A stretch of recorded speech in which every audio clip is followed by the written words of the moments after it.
Good evening, Crabs fans around the world and around the block, listening on the radio and streaming on the World Wide Web. Crabs Baseball is on the air. Aaron Donaldson here in the Blue Lake Casino radio booth, along with Finn Warner, to bring you all of the exciting action as the Solano Mudcats join these Humboldt Crabs. 5 games across the next 4 days. That's pretty exciting. 7 p.m. start time tonight, 5:30 doubleheader tomorrow. 2 games of baseball, 7-inning baseball there for the price of 1. That's outstanding. Saturday is a 2:30 game. We'll celebrate the nation's birthday and with these Mudcats here in town. And then Sunday's 12:30. Pacific Empire League Baseball coming to you from the Arcata Ballpark. Finn, it's going to be a pretty exciting series, I think. Oh, yeah. I think the Mudcats always are a solid team, and they always put up a good fight. I mean, I have a lot of respect for the Mudcats. They've been coming up here and playing my whole life. Very cool. The Crabs are red hot right now, so they're going to have their hands full. Let's get to the lineup, which is brought to us by North Coast Audiology, North Coast Co-op, U.S. Bank in Arcata, and Compass Community Credit Union. All right, first for the Solano Mudcats, leading off playing second base is Ben Kennedy. Batting second at shortstop, number 14, Tyler Crudo. Hitting third, designated hitter Maximiliano Garcia. Hitting cleanup, number 18, and catching, Zach Goldenberg. Hitting fifth, first baseman, number 27, Mason Kelly. Hitting sixth, right fielder, number 22, Derek Bartram. Hitting seventh, third baseman, number 7, Dante Chaotti. And then hitting eighth, number 25, left fielder T.O. Kopp. And hitting ninth, center fielder number 0, Joseph Torres. And on the mound for the Mudcats is number 34, David Ortez. Thank you, Finn. We will get to the Crabs lineup here when we have an opportunity, but it looks like we are about ready to start the game. Ben Lukens from Eureka, California out there on the mound, ready to throw the first pitch to the leadoff hitter, Ben Kennedy. Doesn't get better than this Ben versus Ben matchup to start off the game. That's a good observation right there. Here's the first pitch of the game, and it is fouled straight back. That's a 7:08 first pitch tonight here in the ballpark. First pitch, fastball at 88 miles an hour. I'm pretty close with Ben Lukens, so I talked to him about the TrackMan data, and 88 first pitch, that's pretty good. It looks like he's feeling good today. That's great to see. The Professor Benjamin Schaefer not here tonight. We hope he's doing well at home. Had a bit of a fall. Seems to be doing okay. Is he listening? This is the question. I'm doubtful, but if he is, we're thinking of you, Benjamin. I am also doubtful. Liam says he better be listening. All right, so that one is a strikeout, and he is not going to have to throw down to first. So the first strikeout of the game for Ben Lukens. Love to see that. I mean, you can make an argument a first pitch, ground out, or pop out is a better outcome, but 3-pitch strikeout to open up the game on an 88-mile-an-hour fastball, 89-mile-an-hour fastball, and a 78-mile-an-hour slider. That's great. That's great stuff combo. right there. That's a great way to start. It's a great sign. So in steps Tyler Crudo, the shortstop. He's a right-handed batter with a purple bat. Here's Lukens. That's swung on and fouled over towards F Street, so it's going to be 0-1.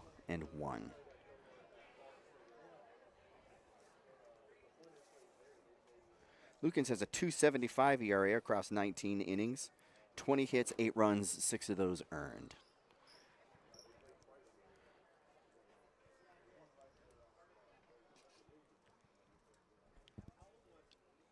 Long look in from Lukens. Here's the pitch to Crudo. 1-1 outside.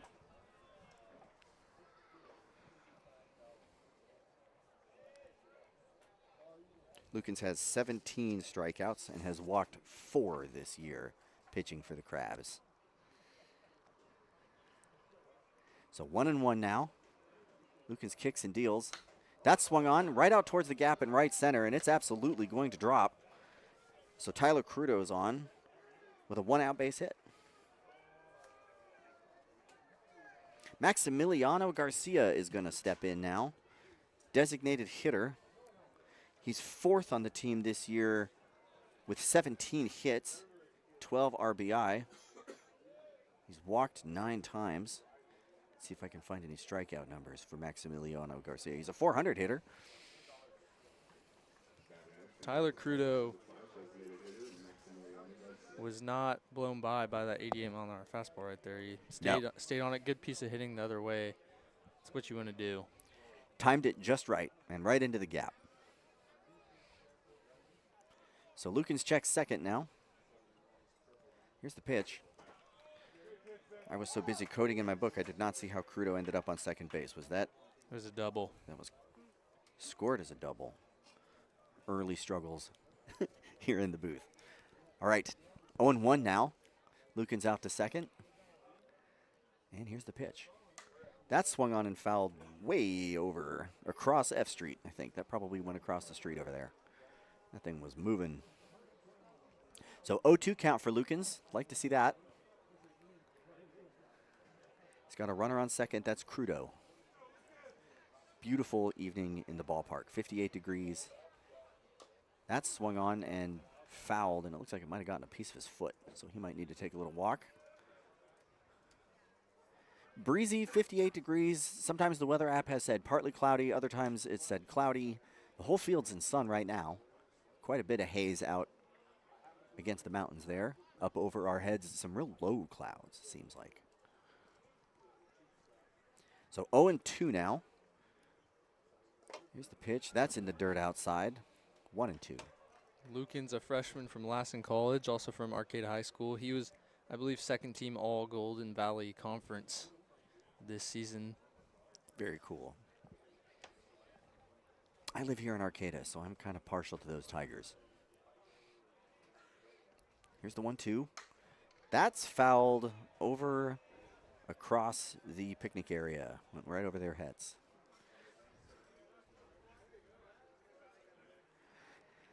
I mean, you can already tell the Mudcats aren't going to be, they're not going to be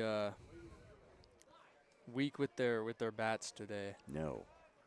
You know, they've got a pretty good batting average. Here's the 1-2. That is hit into the gap right between the first and second baseman, and it bounces off the grass there into right field. So it's going to be runners on the corner now for Lukens with one out.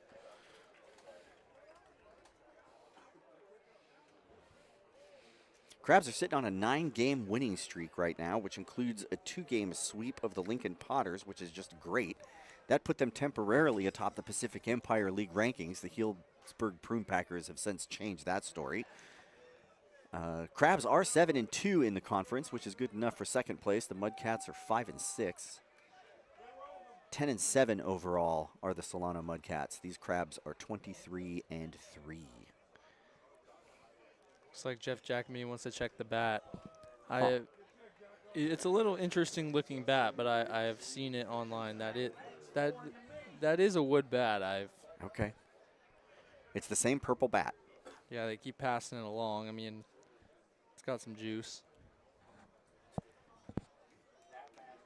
So one out, runners on the corners. If you're just joining us, it's the top of the first inning in the Arcata Ballpark. Mudcats, Crabs. Lukens checks first. He's at the belt. Here's the pitch. That's swung on, strike one. 78 miles an hour, low and away. Right in that bottom quadrant there for the strike zone. Great pitch from Lukens. First pitch off speed that time. Here's the 0-1. That's in on the hands and fouled out towards right field. The first baseman's over there. He does not catch it, and it lands fair. There's a little bit of a collision on first base over there, it looks like. Hopefully everybody's okay. That is going to bring Tyler Credo around for a 1-0 lead for the Mudcats. Garcia moves to second. Looked like a little bit of a collision there between Goldenberg and Mullen on first. Looks like everybody's going to be all right. I think it might have been. Oh, you're right. It might have been Lukens over there. It was Lukens over there covering first because Mullen was out over there trying to come up with that ball. So tough fall there for the Crabs. One out. Here's the pitch. That's outside. This is Mason Kelly, the first baseman, standing in for the Mudcats. He's got runners on second and first. One away. 1-0, Jack. They score a run. Lukens checks second. Here's the pitch. That's swung on and fouled over towards F Street.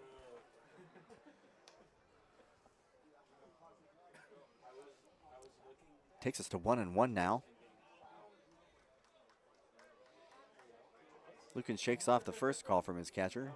Now he gets what he wants. Looks out towards second. Here's the pitch. That's outside for a strike.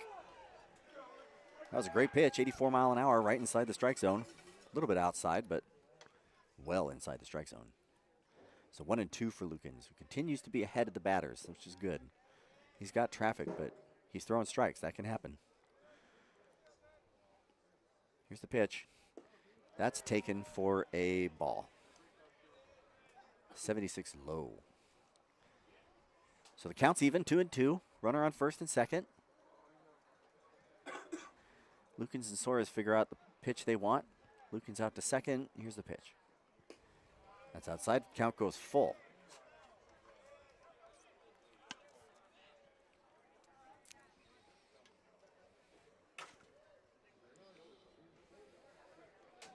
Kelly cycles the bat, shoulders and waits. Here's the pitch. That's fouled straight up. The first baseman's running, but I don't think he's going to have a play on it.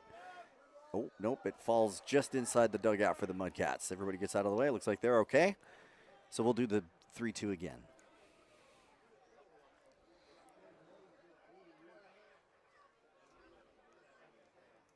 Crabs are wearing the red and blue jerseys. They've got like red sleeves and shoulders and dark blue tops with white pants. They've got the dark blue cap with the red H. Here's the payoff pitch. Big swing. Strikes out. 2 strikeouts this inning for Lukens. And that changes this equation pretty drastically now with 2 out. Runner still on first and second. One across already on just kind of a bloop hit. It just kind of came straight down, and it was a tough one for the first baseman to field.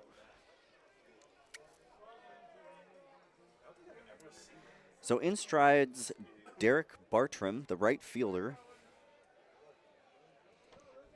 Lukens checks second. Here's the pitch. That swung on and chopped out towards the Crabs dugout. Foul, 0-1.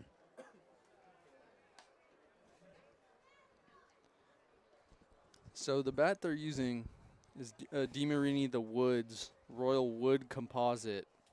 So have you ever heard of a bomb bat? Yes. Bomb bats are wood composite, so it's the same thing. So it's kind of hybrid wood metal, but it's allowed. Okay. Hybrid wood metal. I'm suspicious. Here's the 0-1. That's swung on, chopped over towards the Crabs dugout. 2 strikes. It's a $300 baseball bat right there. Don't break it. Yeah, that's the thing. Those bats do not break easily at all. I would hope not. Bats and yeah. So 0-2 now on Bartram. Here's the pitch. That's swung on. Strike 3. So Lukens out of a jam. It is 1 run on 3 hits and 0 errors for the Solano Mudcats. The Crabs are up to bat next. This is exciting Crabs baseball on 107.3 FM.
Welcome back to the Blue Lake Casino radio booth in downtown Arcata. Crabs trail the Mudcats 0-1 here in the bottom of the first inning.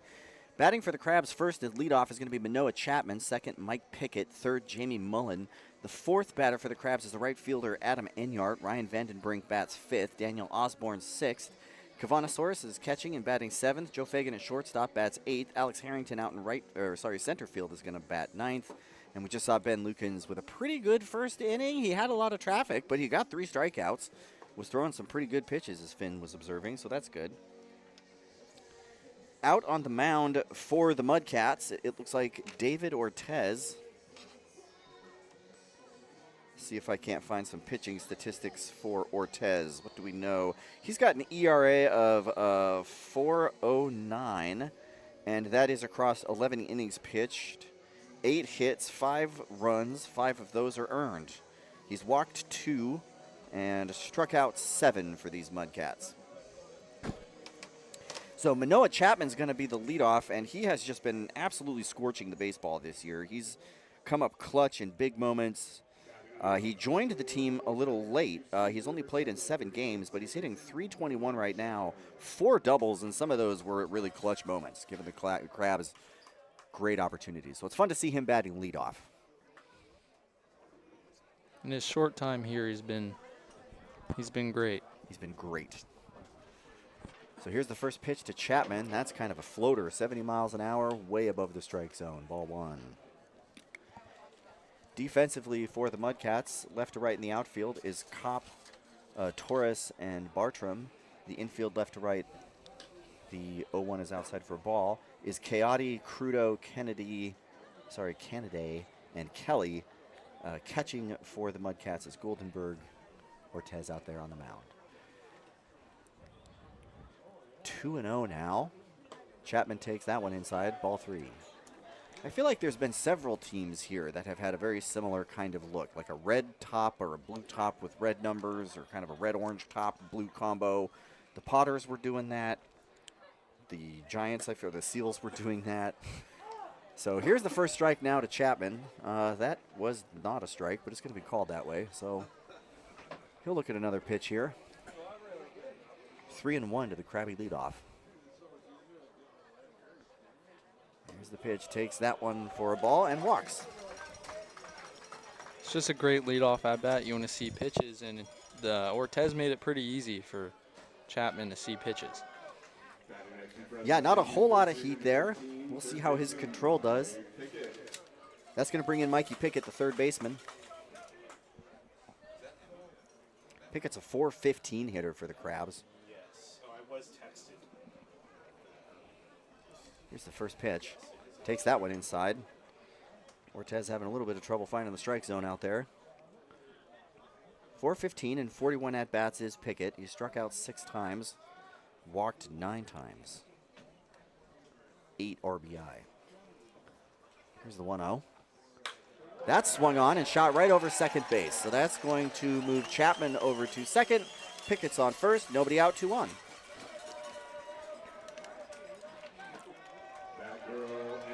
Pickett can't have any complaints with that swing. 96 off the bat, right up the middle. Just gutted the infield. So Crabs trailing by 1, but they have 2 on and nobody out. Jamie Mullen, the first baseman's going to step in. He's also just been having an outstanding year. .333 hitter across 18 games. He's got 21 hits. He struck out 10 times and walked 13. He's got 22 RBI, however, which is, if I'm not mistaken, among the leaders in the Pacific Empire League. Here's the first pitch to Mullen now. He swings on that one and fouls it straight back.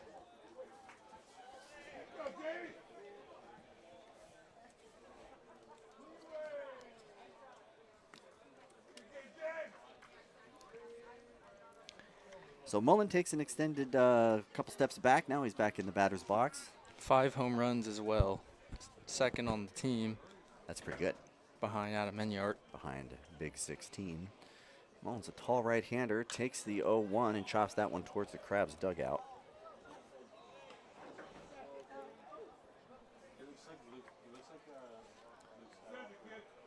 Yeah, Mullen is third in the Pacific Empire League with 22 RBIs. Adam Enyart leads that category as well with 31, and that's across the whole Pacific Empire League. Love to see that. A lot of offense from the Crabs. And Adam Enyart didn't even hit at Sacramento State this year. He was just pitching. Oh, wow. Which is incredible. That is incredible. I didn't know that. Here's the 0-2 to Mullen, and he lifts that one way out towards left field. That's Kopp out there. Looks like he's going to be able to get under it, and he does about halfway down the warning track, but the runners are going to move up. The throw to third is close, but he is safe. Boy, Manoah Chapman timed that just right. That was a high fly ball into deep left field, and he was trying to get from second to third, so that's really pushing it, but he made it. The throw was pretty good. It was just a little bit behind Chapman. So it's a productive out for Mullen. And that brings up Adam Enyart. Leads the team in home runs. Did so last year as well. Big part of this second place Pacific Empire League championship last year was Enyart. Got a couple returning folks from that roster last year. Enyart's got runners at the corners with one out. He waits on Ortiz. Here's the pitch, and that is taken down the middle for a strike, 73 miles an hour. It's called a ball. Was that a ball? You called it a ball? That was on the... It's on the top of the zone. It clipped it. Here's the 1-0. Enyart slaps that one into the gap. The shortstop's able to get it, but it's a long throw running the opposite direction. So Enyart gets on and gets an RBI.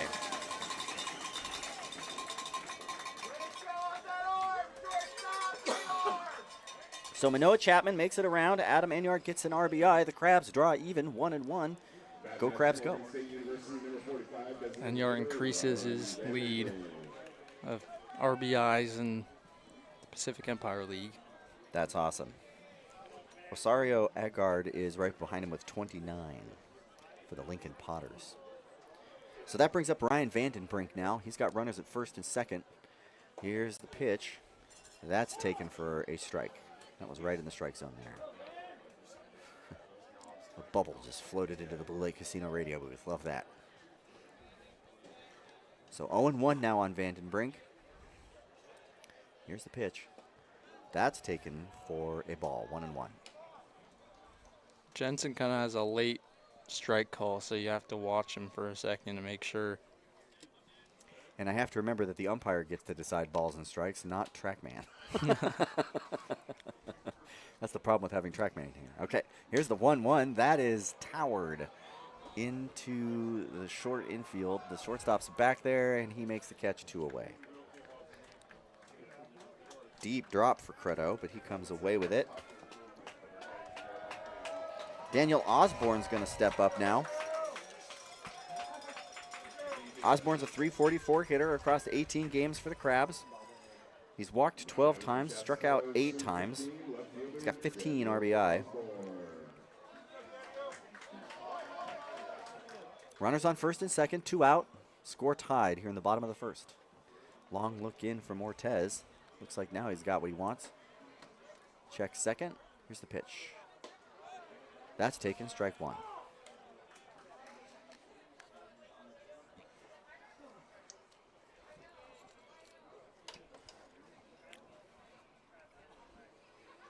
Osborne back in the right field box. Kind of an open stance. Left leg kind of pushed out a little bit towards third base.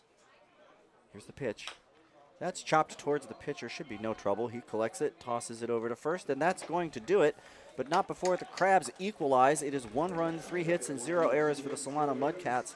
1 run, 2 hits, and no errors for your Humboldt Crabs.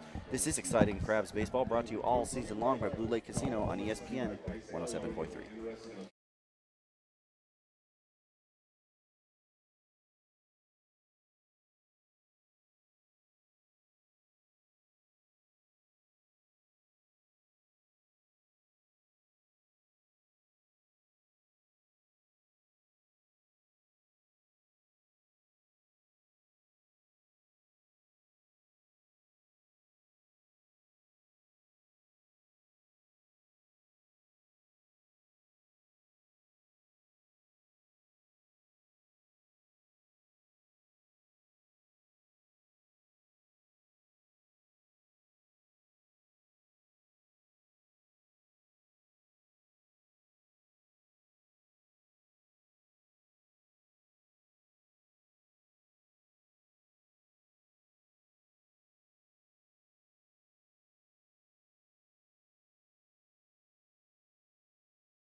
Welcome back.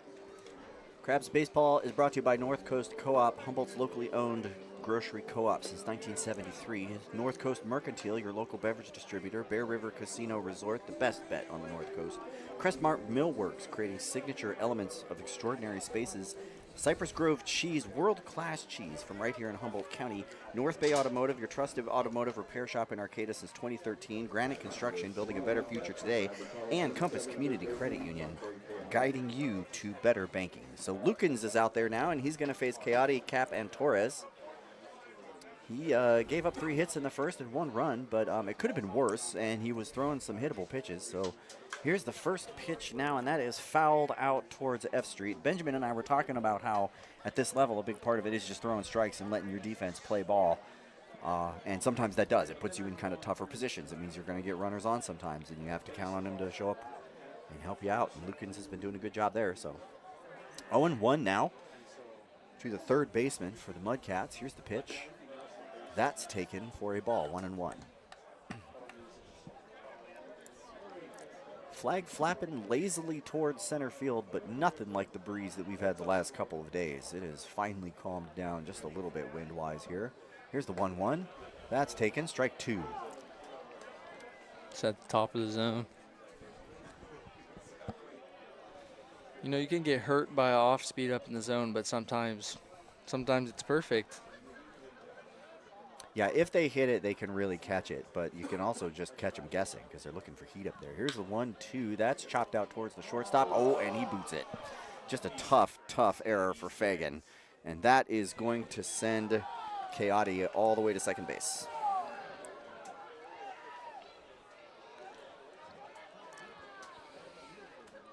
So nobody out and runner out on second base for the Mudcats. That's going to bring in Teo Cap. Sorry, Cop. Teo Cop. Left fielder for the Mudcats. Long look in from Lukens. Now he's checking out towards second. Here's the pitch. That's outside, ball 1.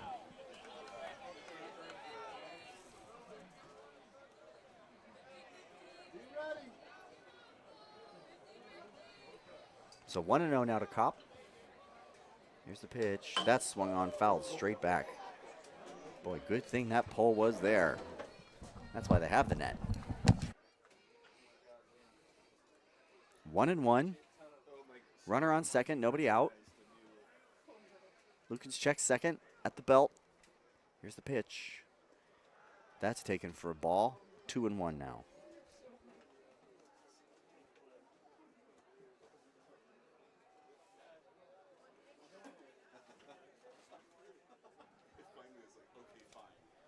So 1-2 to Cop. Here's the pitch.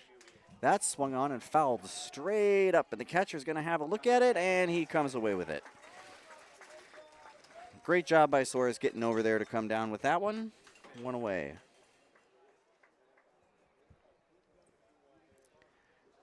Importantly, that keeps Coyote out there on second base.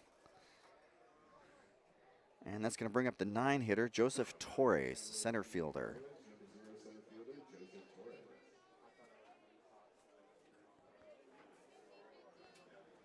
Here's the first pitch to Torres. He swings at that, and that kind of dribbles out to the third baseman. It's a long throw across the diamond for an out.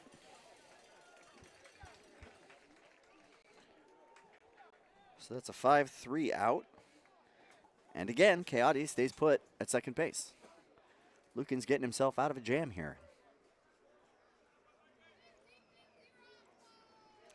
So back to the top of the order now for the Mudcats.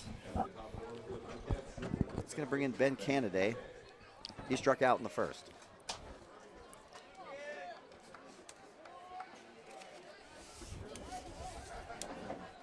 Right on right, runner on second, 2 away. Here's the pitch.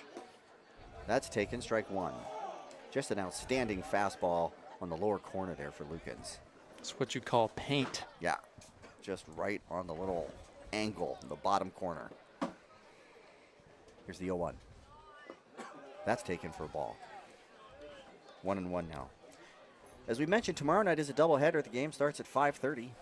You get 14 innings for the price of 9. That's a pretty good deal. It's also wear your favorite jersey night. Tomorrow, Friday, July 3rd. Come join us at the ballpark. Get your tickets at HumboldTraps.com. Here's the 1-1. That's fouled straight up and out of play. 1-2 now for Lukens.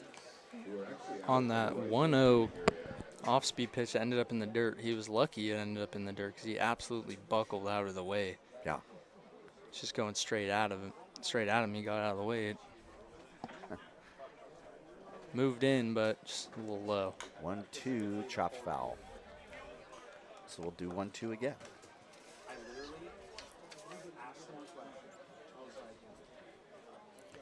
4th of July weekend baseball, you really can't beat it. It is by far one of the busiest nights at the ballpark, so make sure you get here early if you plan on coming.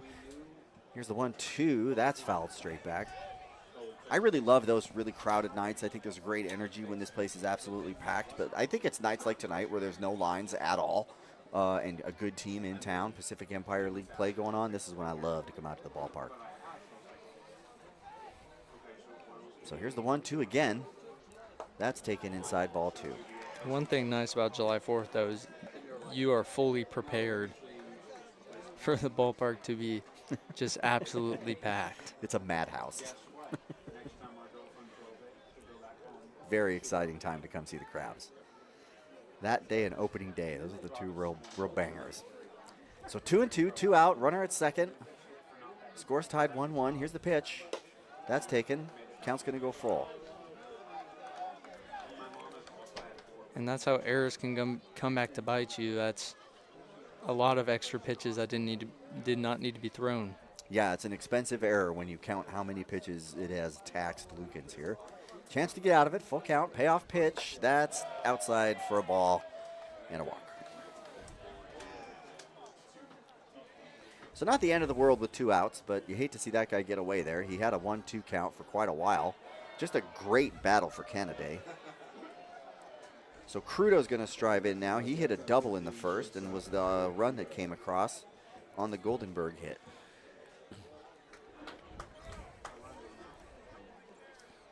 So it's Kennedy out there at first. Keady's at second, two out. Lukens checks second and deals. That's taken ball 1.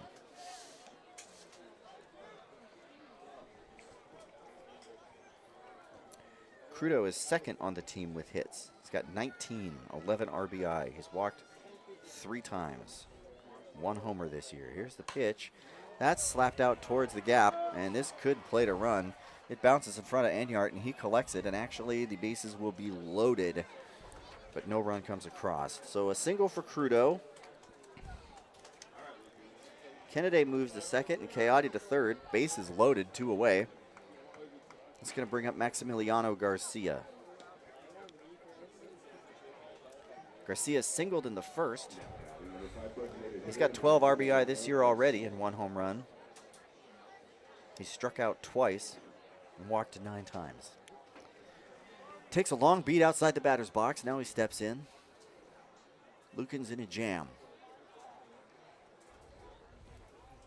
First pitch to Garcia. Taken for a strike. Lukens doing a good job mixing up the first pitch between heat and off speed. Difference of about 10 miles an hour. That can be enough to catch up with a batter trying to sneak up on you. Here's the 0-1. That's way outside and a great snag by Chapman.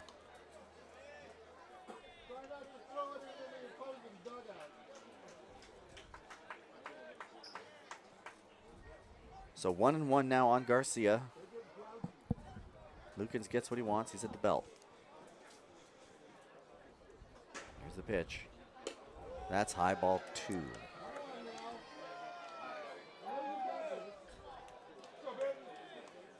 So 2-1. Lukens picks up and tosses the bag. Steps on the rubber. Looks into Chapman for the call. Now he steps off. Not quite getting what he wants. Not quite ready, perhaps. Garcia steps outside the box. Now he's back in, shoulders the bat, and waits. The 2-1 is taken for a strike. 2-2 now on Garcia. 2 away, bases loaded. Would be big for Lukens to get out of this with no more runs across. He had a lot of traffic the first inning. Here he is again in the second.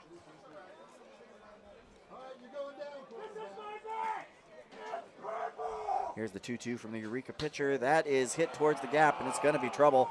That bounces in front of the center fielder, and 1 comes across. Here comes the next runner, and the throw is in, but he comes across. So that's 2 across the plate for the Mudcats. The score is now 3-1 Mudcats with runners at the corners.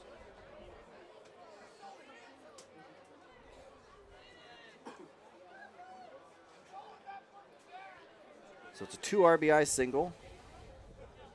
Sends Crudo to third. Kennedy and Chaotic come around. Crabs trail for the second time tonight. So Zach Goldenberg steps in. He got the scoring started for the Mudcats with a single in the first. Lukens with 2 out and runners at the corners. Here's the pitch. That's outside, ball 1. No, he calls that a strike. That was a very charitable strike. We'll take it.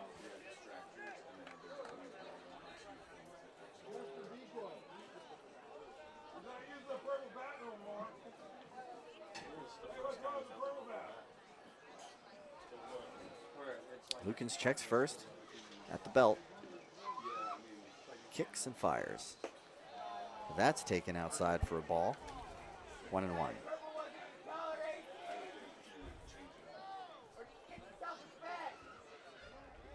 So Goldenberg leads the Mudcats in hits.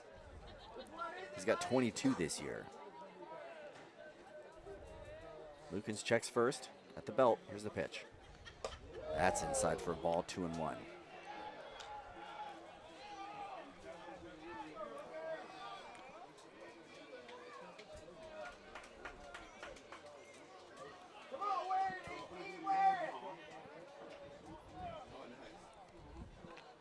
Here's the 2-1. That's swung on out towards right. Enyart is on his way back. He's still going back. He's on the warning track, and he comes down with it. So that is going to do it for the Mudcats, but it's a productive inning. They put 2 more across. It's 3 runs, 5 hits, 0 errors for the Mudcats. 1 run, 2 hits, and 1 error for your Humboldt Crabs. This is exciting Crabs baseball brought to you all season long by Blue Lake Casino on ESPN 107.3 FM.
Welcome back to the corner of 9th and F Street. Aaron Donaldson and Finn Warner here with you in the Blue Lake Casino radio booth as the Crabs trail 3-1 to the Solano Mudcats. And it's still early, and the Crabs offense has showed up all year long, but you got to worry a little bit with Pacific Empire League baseball when your team's behind. Typically, between the Potters and the Prunes Packers, there's just not a whole lot of room to lose league games to teams that aren't from Lincoln or Healdsburg. That's kind of how that works. So it's going to be Osborne, Soares, and Fagan for the Crabs. Yeah, I mean, all the PL teams, except for the Marysville Giants, can give you a run for your money, as we've seen. It's true. One of the fun things about baseball is the margins can be pretty slim between good and great. So here's the first pitch in the bottom of the second, and that is taken for a strike.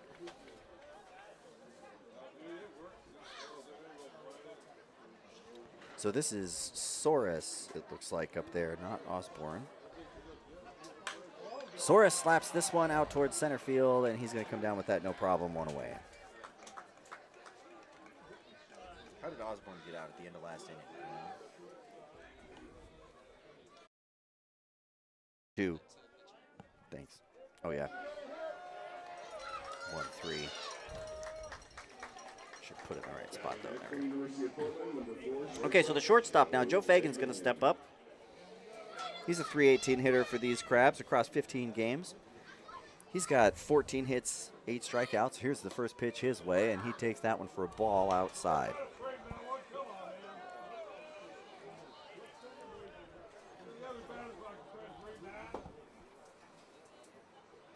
Right-handed batter. Fagan shoulders the bat and waits. Here's the pitch. That's towered out towards center field. He's got him running, coming in, and he's got it. Should be no trouble, and is not. Another pop fly to the center fielder, 2 away. So Alex Harrington steps in now. The 9-hitter would be real hard to see the Crabs go 3 up, 3 down after a 2-1 rally for the Mudcats. Hopefully Harrington can get something going. The Crabs have had a couple of 2-out rallies this year. Maybe we'll be so lucky to see another one here. So Ortez gets the call he wants. He's at the belt, kicks and delivers. That's taken outside, ball 1.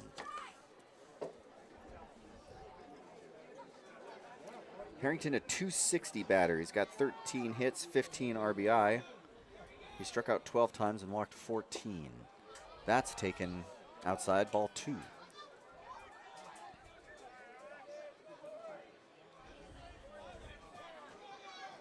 Harrington cycles the bat a few times and shoulders. Here's the 2-0. That's outside for a ball. 3-0 now. Night continues to cool. Whole field in shade, though the sun is still up, so there's got to be some pretty good clouds out there over the coast. Here's the 3-0. Harrington takes oh, come on. He calls that a strike, but it was not. All right. So here's the 3-1 to Harrington. He's looking for ball 5, as it were.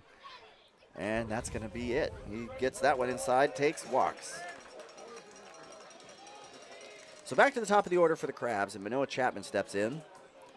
He represents the 1 run that the Crabs have. He walked in the first and was brought around on an RBI from Enyart. Top of the order for the Crabs, number 31, second baseman Manoah Chapman.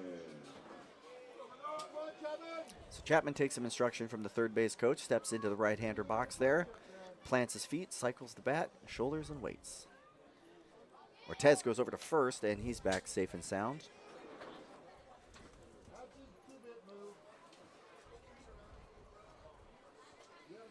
Harrington's got a decent lead, but the Crabs run a lot. Can't blame him for keeping him close. Here's the pitch to Chapman. That's taken upstairs for a ball.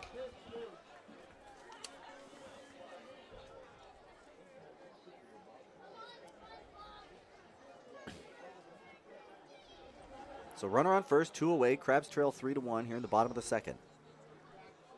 Ortez checks first. Kicks and delivers. That's taken inside. Ball 2.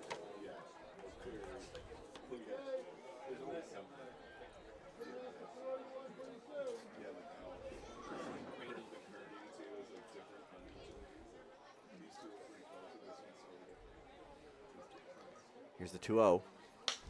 That's dribbled out towards the shortstop. He catches it on a bounce, fires over to first. Chapman's running pretty hard, but he's not going to make it. He is out.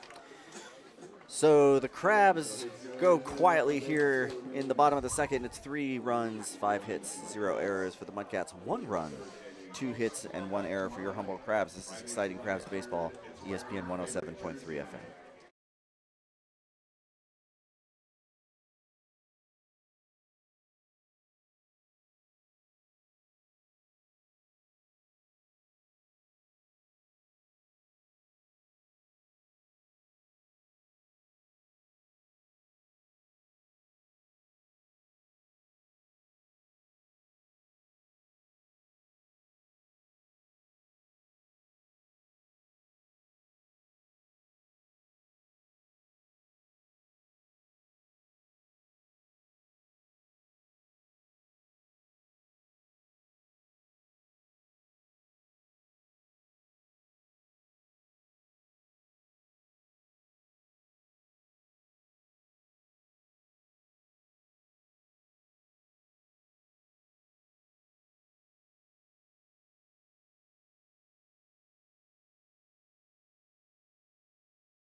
Welcome back to 888 F Street in Arcata, California. Lukens is back out on the mound here for the top of the third, and he's going to face Kelly, Bartram, and Coyote from the Solano Mudcats, who lead the Humboldt Crabs by a score of 3-1.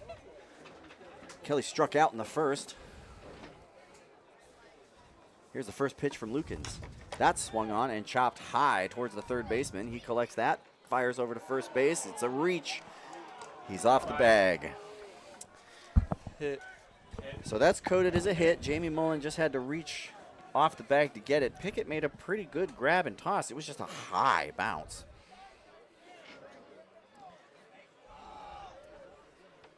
So nobody out, one on for the Mudcats as they lead 3-1.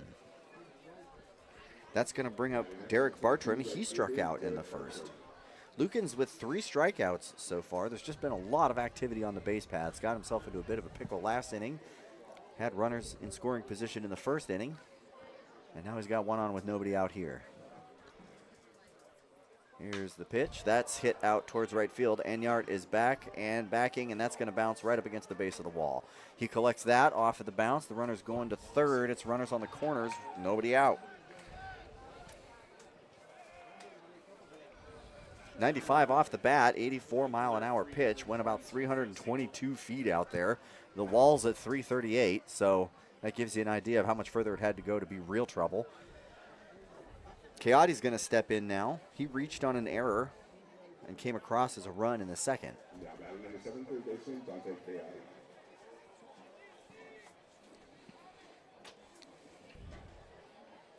Lukens checks first at the belt. Here's the pitch. That's taken outside for a ball.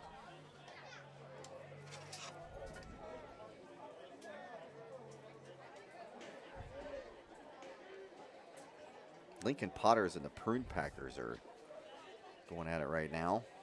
Had a score on that. We'll get it after this next pitch. Nope, he goes over to first. Potters, Prune Packers in the top of the 7th. Prune Packers lead that game by a score of 4-2 at Recreation Park. Crabs fans want the Potters to win. Anything to slow down the Prune Packers, especially when you trail a Pacific Empire League opponent.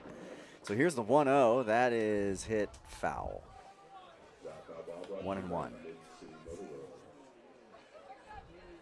Crabs bullpen is quiet.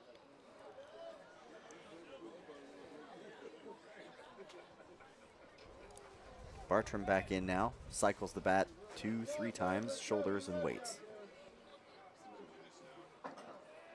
Here's the pitch. That's swung on, strike 2. In the dirt, off speed. Just had him guessing there.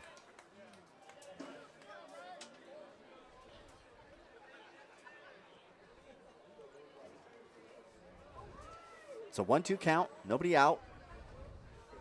Runners at the corners. Bartram circles the bat several more times. Now he's ready to go. Lukens checks first. Kicks and fires. Way outside for a ball. 2-2 now. Mudcats were founded in 1990, according to their homepage. And they were almost called the Vacaville Mudcats, but they went with Solano. That's what it said. Here's the 2-2. That's outside. Count goes full. So full count, nobody out, runners on the corners. Crabs trail 3-1.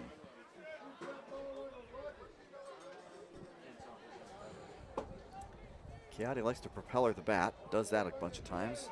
Another check over to first. He's back without a dive.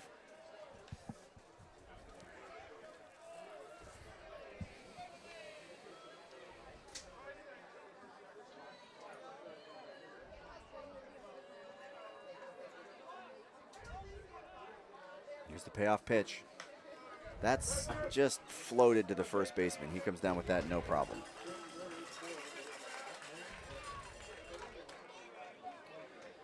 So Jamie Mullen catches that first out of the inning.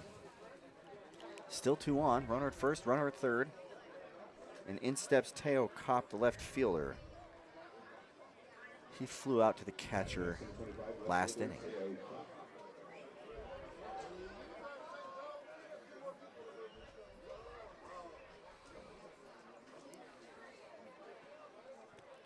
Here's the first pitch to Kopp. Takes that one outside for a ball. Gets away from Chapman, or sorry, Cavanosaurus there, but he's able to wrangle it.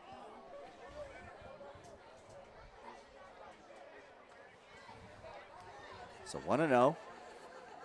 Lukens checks first, keeping that runner close. Here's the pitch. That's lashed out towards left field, and it is still going, and it's off the fence. So that just barely missed a home run, and the Mudcats are going to make it worse here. As Kopp heads out towards second base, Kelly comes across. Bartram goes to third. 4-1 Mudcats. Looks like there might now be the beginning of some activity in the Crabs bullpen. There's definitely someone out there warming up while Matt Tomlin goes out there to talk to the Crabby pitcher. So Lukens has been dealing with traffic pretty much all night. It's an 8-hit performance here at the top of the third, which means he's just kind of getting battered around. He's been throwing competitive pitches, but the Mudcats have just been all over him. Not exactly sure who that is warming up for the Crabs. Looks like a side armor. Eli Fogelman. So that, yeah, I was going to say that could be Fogelman. Very unique throwing motion. Yeah, the binoculars are blurry, but you can still see his arm doing the old Bernie Kosar sidearm throw out there. So Fogelman's going to continue to warm up, and Lukens is still out there on the mound trying to sort this one out. The bases are, let's see, we got runners at first and runner at second. And here's the pitch. That's taken for a ball. You know what, Aaron? I don't think I caught that reference. I think I might be too young for that one. In 1980-something, the Cleveland Browns had a good quarterback, if you can believe it. Big swing there. 1-1. It's football. Yeah, if you can believe it, there was a time where Aaron knew a lot about Johnny Manziel. Yeah, that was when I got off. It was right Dorian Thompson Robinson. Yeah. Here's the 1-1. That's way inside for a ball. Shador Sanders. Yeah, that was that this year or last year? Yeah, it was this last year. I haven't been following since 2015 or 16. Right around the time the Manziel thing went down. That was an indicator that I'd made the right choice. I think 2016 was the year they went 0-16. Yeah, that's the thing they did. Here's the 2-1 now. And that's fouled straight back. If I'm not mistaken, that was the second time in NFL history that a team went 0-16, and the first team that did that was the Detroit Lions, and I knew someone who was on that team because he played football at Carroll College. Casey Fitzsimmons was picked up by the Detroit Lions and was a member of that historic Ophir team. But hey, he's in John Madden. That's pretty cool. Here's the 2-2. That's down in the dirt for a ball. Count goes full. Hey, I mean, if I threw .1 innings for a major league team, I would tell my grandchildren I made the league. You would rightly lord that over everyone you ever met for the rest of your life. Yeah. Here's the payoff pitch. That's fouled over towards the out-of-town dugout. So we'll do that again.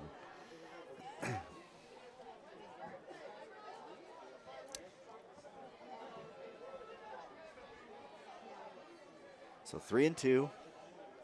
Torres at the plate. Here's the pitch. That's a soft swing, and it fouls straight back.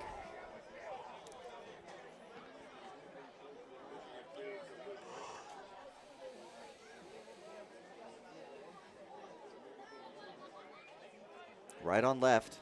Lukens gets the call he wants. He's at the belt. Here's the pitch. That's outside. He walks. So for the second time this game, the bases are loaded. There's one out. Takes us to the top of the batting order for the Mudcats. This is Ben Canaday stepping in. He struck out in the first and walked in the second.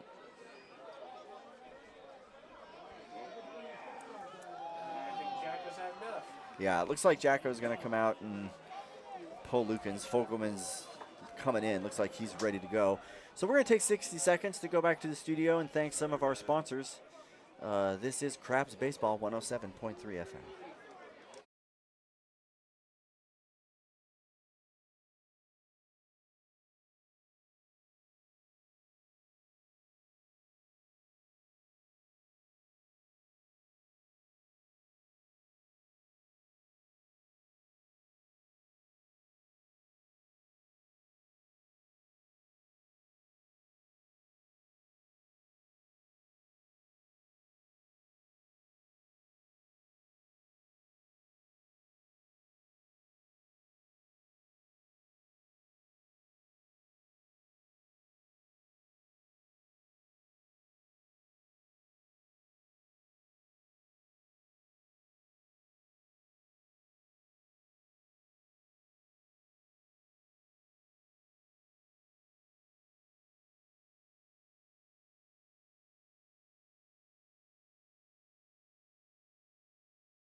Welcome back.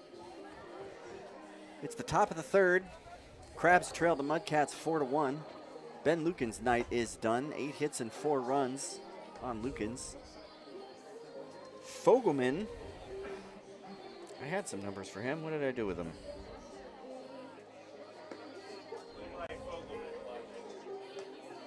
There we go. Fogelman has an ERA of 5.25 across 12 innings.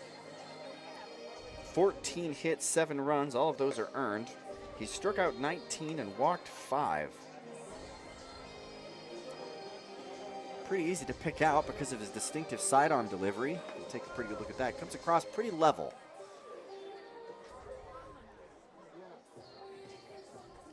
Mudcats can hit. Like, when it comes to team statistics, they're not that high in the standings for the Pacific Empire League, but their numbers are really good.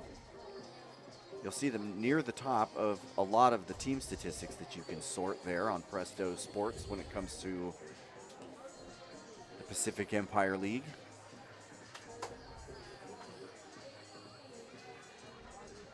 I was looking before the game. Their average is 3.52. The Crabs' average is 3.34. Where the Crabs really distinguish themselves is where it matters. 21 home runs compared to the Mudcats' 16. Crabs have 250 RBI this year against 171 for the Mudcats. Crabs will need some of those RBI in this game as they trail by a score of 4-1. So that's going to bring in the top of the lineup. Second baseman Ben Kennedy is going to step in. He struck out in the first, walked in the second. Fogelman inherits the bases loaded. All of those runs attribute to Lukens, if I'm not mistaken. Here's the first pitch from Fogelman. That is swung on straight to the shortstop, 1 away. Love to see it. 1 pitch, 1 out. It's 2 away now. You're right, 2 away. That's the first out for Fogelman, but 2 out for this inning. Thank you, Finn. So that's going to bring in Tyler Crudo. He hit a double in the first and a single in the second. Bases still loaded.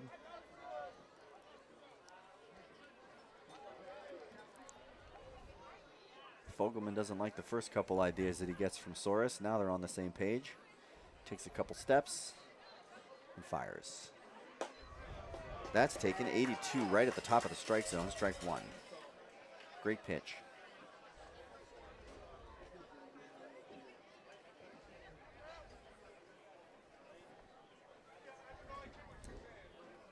Fogelman set for the 0-1. Here's the pitch. That swung on and dribbled towards the third baseman. He bobbles it and makes the play at third, but he's not going to get there in time. Oh, boy. That's going to plate another run.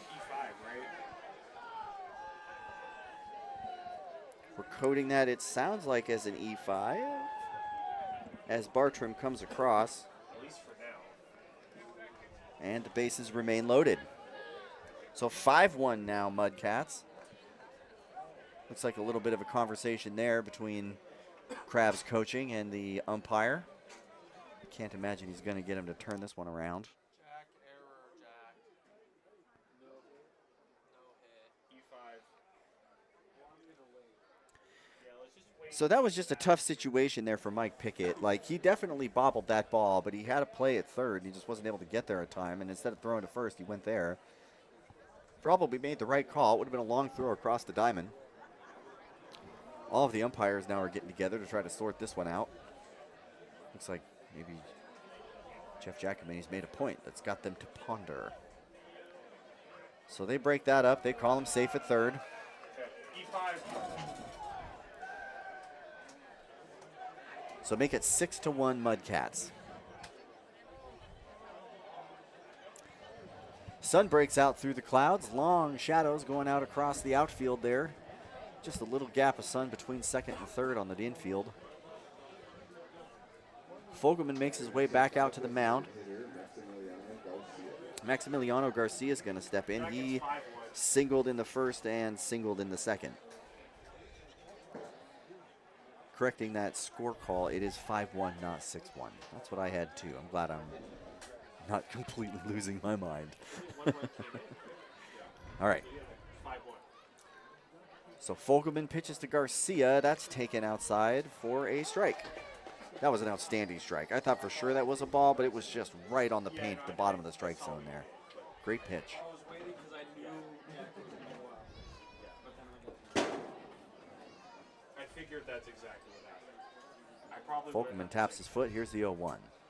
That's a swung on strike 2. 73 miles an hour. Just off the heart of the plate. Folkman's coming right at him.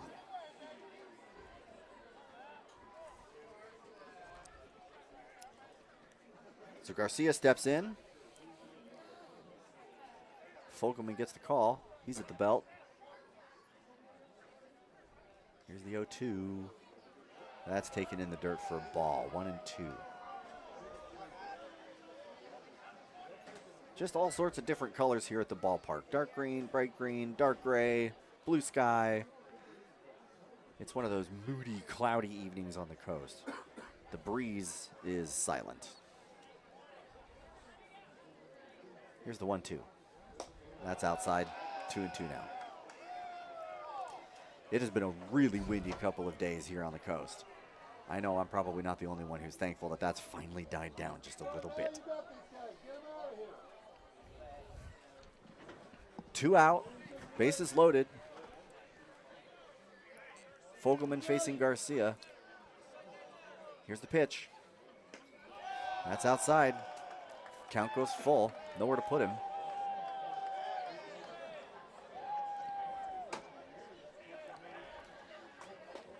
So runners will be going. 3-2, 2 out. Something's got to give. Payoff pitch. That swung on, fouled straight back. We'll do it again.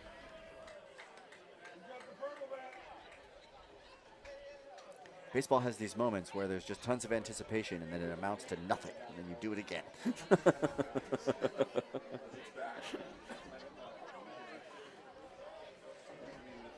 So 3-2, 2 out. Garcia, right-handed batter, waiting on Fogelman. Here's the pitch. He walks in a run.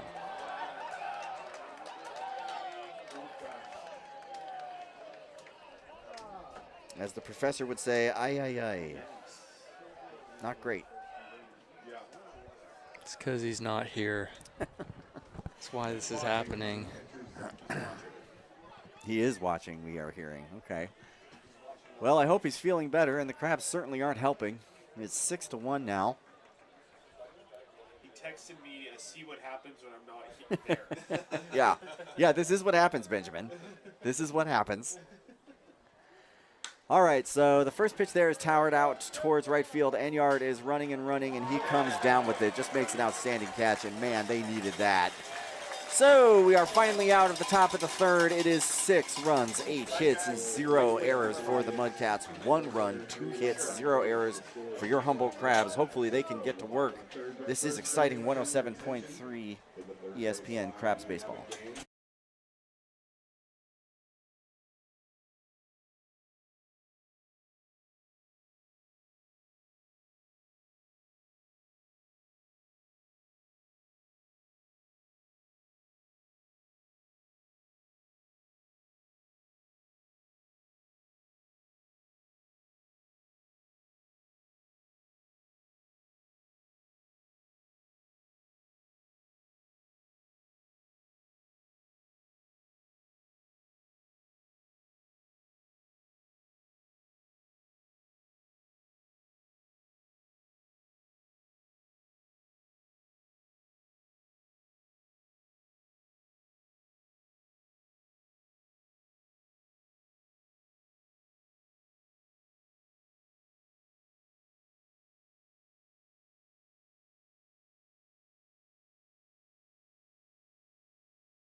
Welcome back to the corner of 9th and F Street. The Crabs are underwater. It is 6-1 Mudcats here in the bottom of the third. It'll be Pickett, Mullen, and Enyart. I guess the Crabs are out of water. Out of water? Yeah, that's true. That's true. It would be the other way around if they were a crab. Thank you, Finn, for that correction. That's important. All right, so here's Pickett. He singled in the first. He takes the first pitch that he sees for a ball down and in the dirt. 1-0.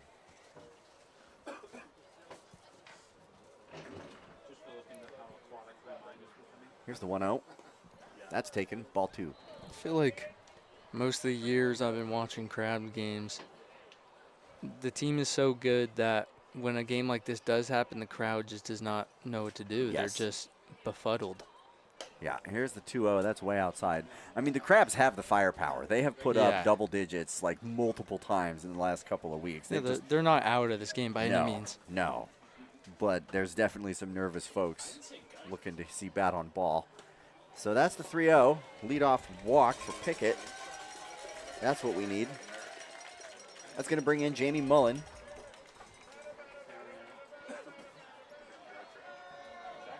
Hey, man, 2 more walks, Vandenbrink grand slam. It's a one-run game. Why not? Why not? Well, Mullen smacking one out of the fence, over the fence here would cut the lead in half. That'd be good enough for me. He's got 5 home runs this year, second on the team. As Ortez looks over there towards first base. Pickett's back safe. So Mullen steps in. He flew out to left field in the first. Pickett waits on first. Here's the pitch.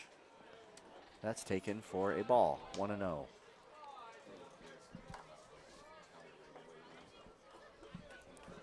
Guess we're not doing the ball 5 chant when we're down 5 runs. Yeah.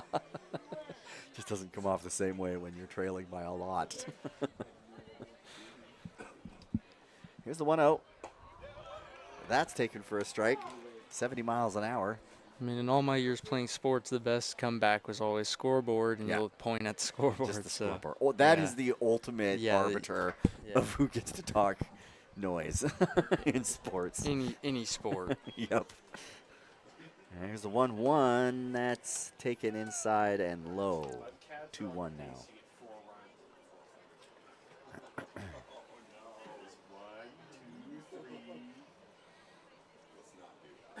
So Mullen steps back in, cycles the bat, shoulders it, and waits. Ortez goes over to first. Pickett's back, no problem. 2-1 is the count on Mullen. Here's the pitch. That's swung on and dribbled foul towards first.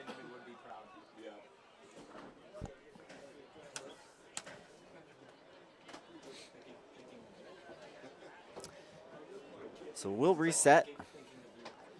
Mullen's making his way back towards home. Took a little run towards first there, so he's kind of taking his time getting back.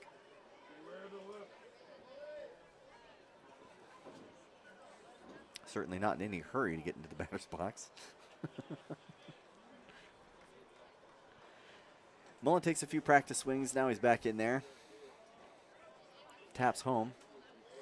Cycles once, twice, 3 times. Shoulders and waits. Here's the 2-2. That's hacked off of his hands straight up. Third baseman's got the opportunity, and he makes it. Coyote grabs that one for the first out of the inning.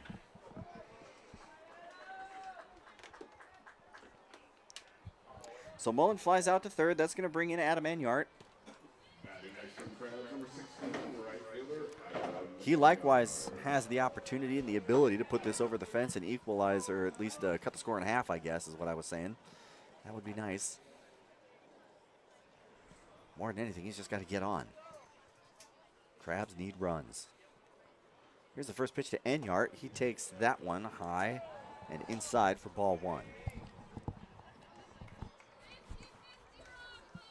Only 2 hits so far for the Crabs, 8 for the Mudcats. Here's the 1-0. That's inside ball 2.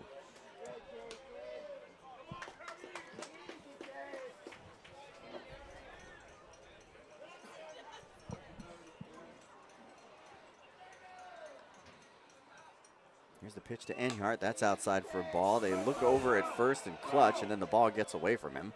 So now the runner's going to make his way to second.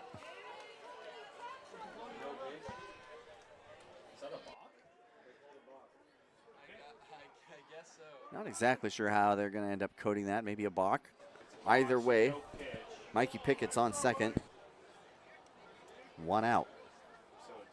Enyart stands in there waiting for the 2-0. Ortez gets the call he wants from his catcher. He's at the belt. Checks second. Here's the pitch. Ooh, way inside. 3-0.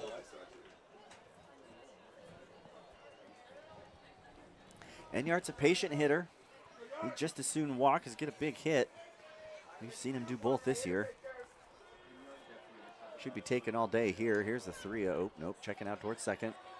Although it wouldn't surprise me if they gave Enyart the green light to swing away. That's what I would do, but I'm not a good baseball coach, so I would just tell him to mash. We'll see. Here's the 3-0. He swings at that one, and it goes right to the third baseman. Oh, just bad luck. Yeah, 105 off the bat. 105 miles an hour off the bat, so just unfortunate. I mean, you think about it. After the play, you can be like, I mean, 3-0, why are we swinging? But you swing, you hit a ball 105 miles an hour in any count. Yeah, you played a run if that gets past the third baseman, and it's just baseball. It was ripping. Like, it was ripping. He's your big home run hitter. You give him the opportunity, you know? Like, I'm not questioning that. So 2 out, 1 on. Here's the pitch. This is Vandenbrink standing in there. He flew out in the first. That is a strike. It is just touching the top of the strike zone there. So here's the 0-1 now. That's taken for a ball. 1-1 to Vandenbrink. That's Mike Pickett out there. He walked and then moved to second on a balk. Crabs need to connect here. Can't go quiet. Here's the pitch. That's taken for a ball.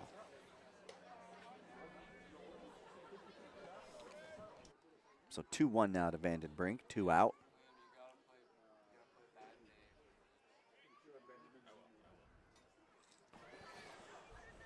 Ortez, long look in. Now he's ready to go. Sets. Checks second. Fires home. That's swung on, fouled straight back.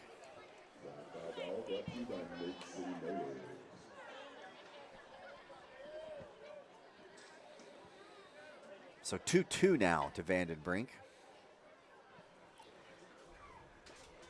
He steps in and cycles the bat once, shoulders, and waits. Ortez doesn't like the first idea his catcher gives him. Looks like he shakes off the second. Now they're on the same page. Here's the 2-2. Oh boy, that hits him. So Vandenbrink is going to walk. That puts 2 on for Osborne. Osborne was out 1-3 in the first.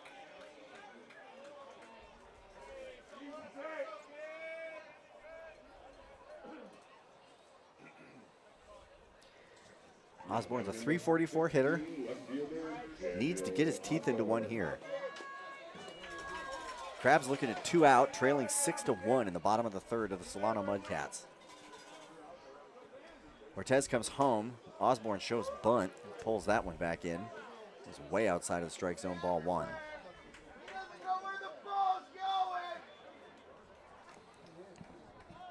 So 1-0 now to Osborne. He gets some instruction from third base over there and steps in, cycles the bat twice, shoulders and waits. Ortez is set, checks second, comes home. Showing bunt again. This time it's a strike. It's a bad tough call. I feel like I can hear Benjamin yelling from here. So 1-1 now to Osborne with 2 out, 2 on. 5-run deficit. Here's the pitch. That's swung on and fouled straight back. Make it 1-2.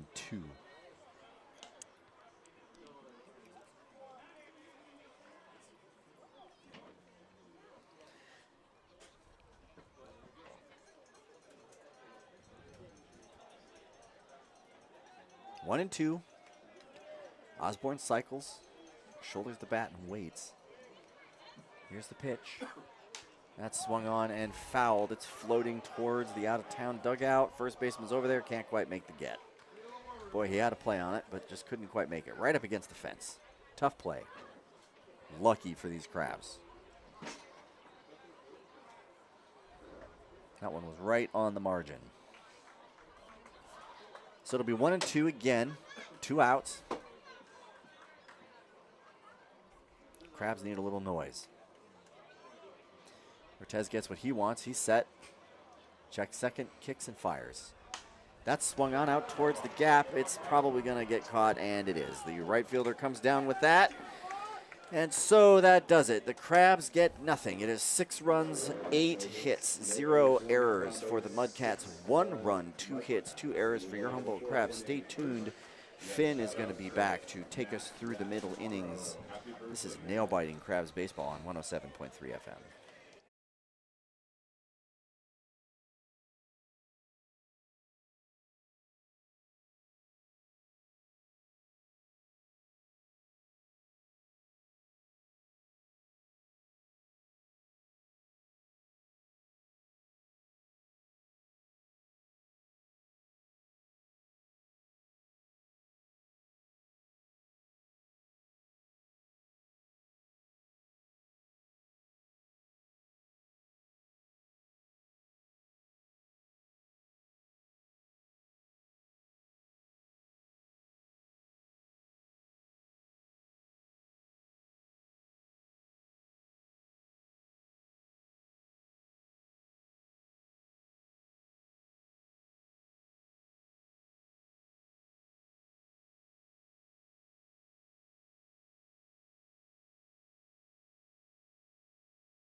Welcome back. Crabs trail by a score of 6-1.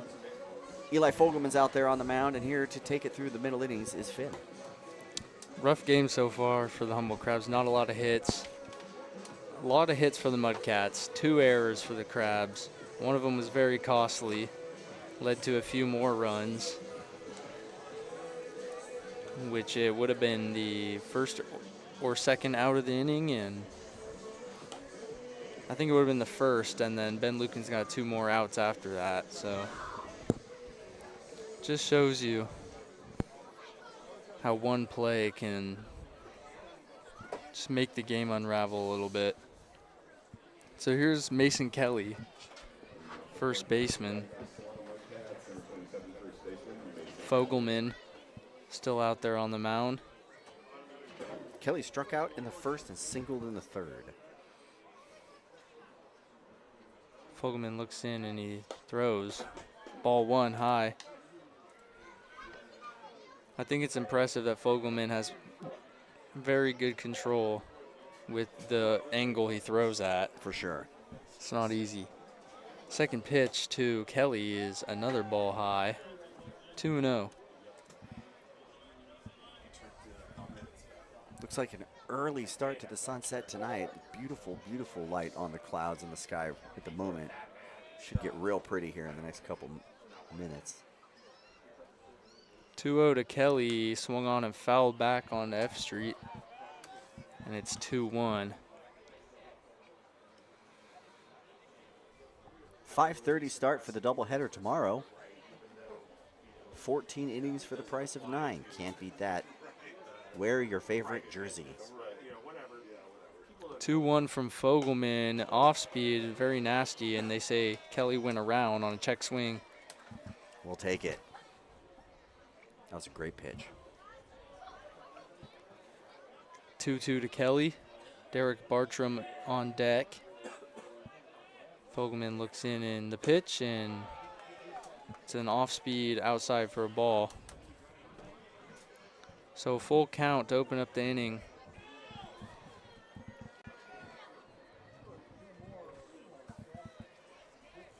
Fogelman rocks, throws, strike 3, swung on and miss.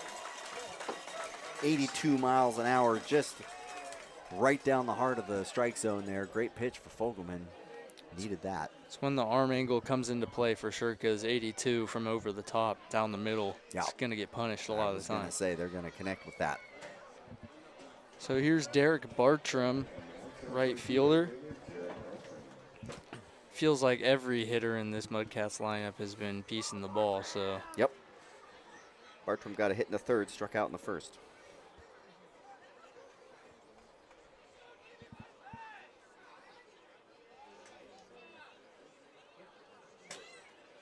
Yeah, they pretty much all either hit or walked.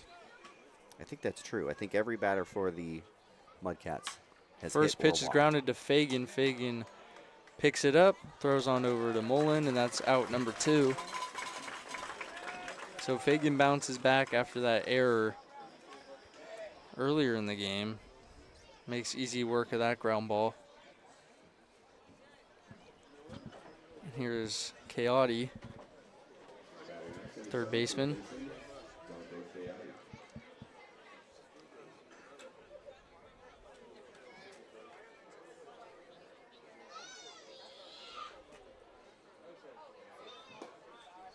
First pitch just low for ball 1. Really anything can happen in this league. Potters come into Humble and play like the worst team in the league. And then the Mudcats, who are lower in the standings, come in and they are on fire so far. The 1-0 is off speed. Called strike, and it did just clip the zone. We talk a lot about how there's a big gap between some of the teams in the Pacific Empire League, but baseball is the kind of sport where that may not matter. Like, there's just so many things that have to go right for you to do well, and those same things can go wrong. 1-1 count to Coyote, the pitch. Off speed outside, ball 2. Mateo Kopp on deck. Joseph Torres in the hole. 2 outs here. Mudcats in town tomorrow, Saturday, and Sunday, and then the Crabbies go on the road to face the Healdsburg Prune Packers. That's Tuesday the 7th. The 2-1 pitch is popped up. Enyart coming in, Chapman going out, and it'll be Enyart who will make the catch. So the Mudcats go down 1-2-3. You're listening to Crabs Baseball on ESPN 107.3 FM.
Welcome back to beautiful Arcata Ballpark.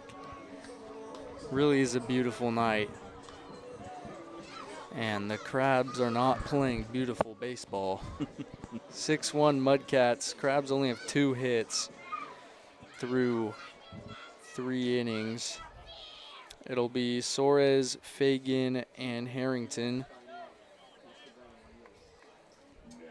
Ortez throwing a great game out there so far. He has. We neglected to mention it when Fogelman came in for Lukens, but the first Crab pitching change of the game is brought to you by the North Coast Co-op.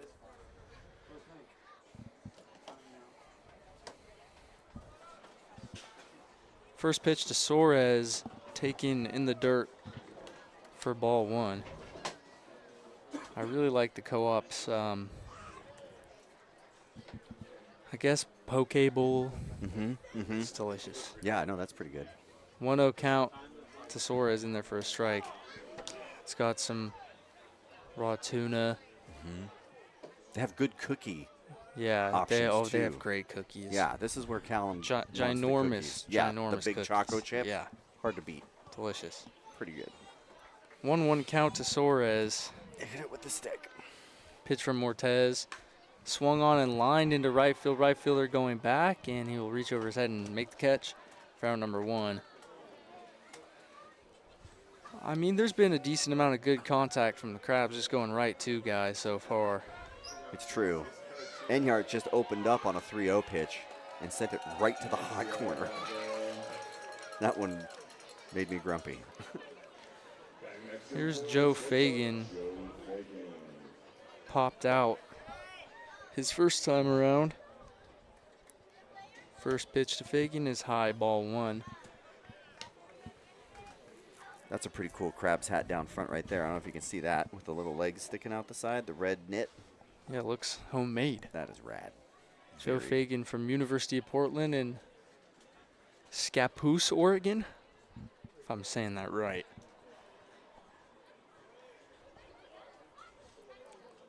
Pitch to Fagan way outside in the dirt, ball 2.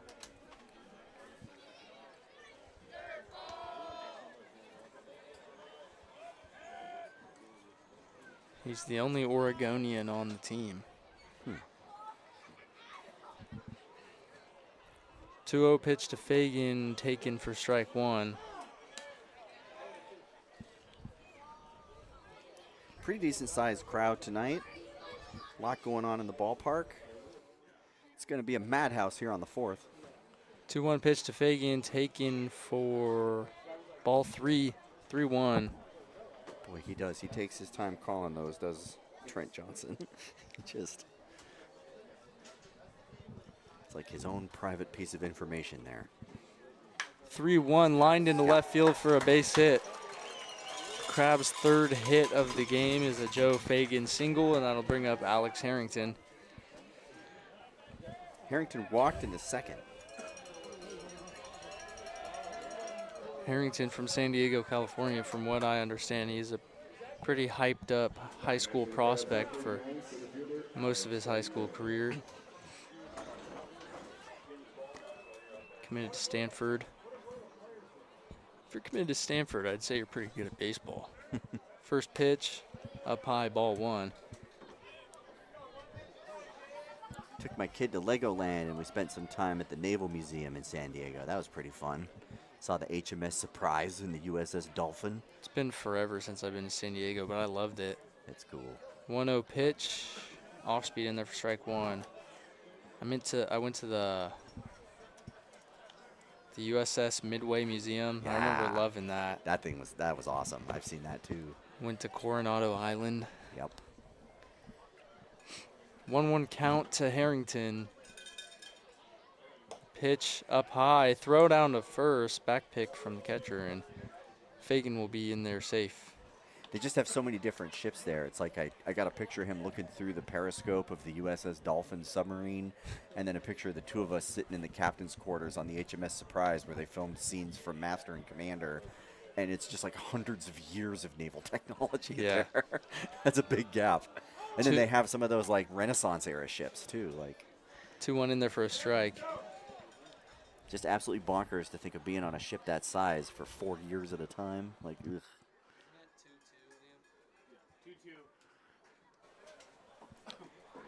2-2 pitch to Harrington in the dirt, ball 3. Fagan takes a few steps towards second, but returns back to first base.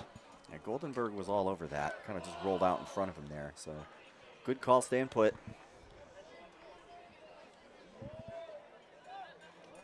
Well, there's just a big pile of clouds over the hills there, and they are like purple now. Like dark purple. Yeah, that's beautiful. 3-2 count to Harrington. The pitch, runner goes, swung on and missed, throw down to second. No one's there, so Fagan will be in safe, but Harrington strikes out for the second out. So 2 outs. Crabs just haven't been able to get much going. Here's Manoah Chapman. Chapman walked in the first, is out 6-3 in the second. If anyone can get it started, it would be him. He's been a big bat for the team this year. They need him now.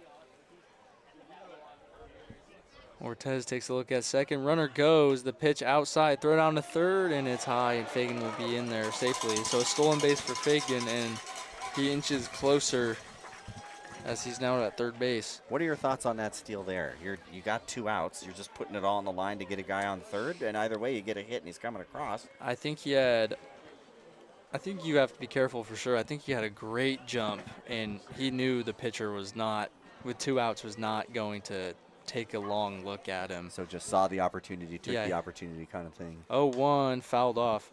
Yeah, he went very early too, and just seems like a big gamble when you're down this big and there's already 2 outs and you're already in scoring position. It's like, yeah, I mean, John Bryant loves to have his guys run, and down 5, got to get something going. I mean, I don't hate it. The 0-2 up high, ball 1. I'm sure that there's a number that supports it, but is it that much better being at second versus third? I mean, a hit should bring you around either way. Like 90 feet's a lot, but yeah, I mean, I think on like an infield single, he'd score from third, and he wouldn't score from second. Yeah. And that one's grounded to third. Third baseman picks it up. Easy throw over to first, and Chapman is retired for out number 3. Crabs get nothing. 6-1 Mudcats going into the top of the 5th. You're listening to Disappointing Crabs Baseball, 107.3 ESPN FM.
And we are back.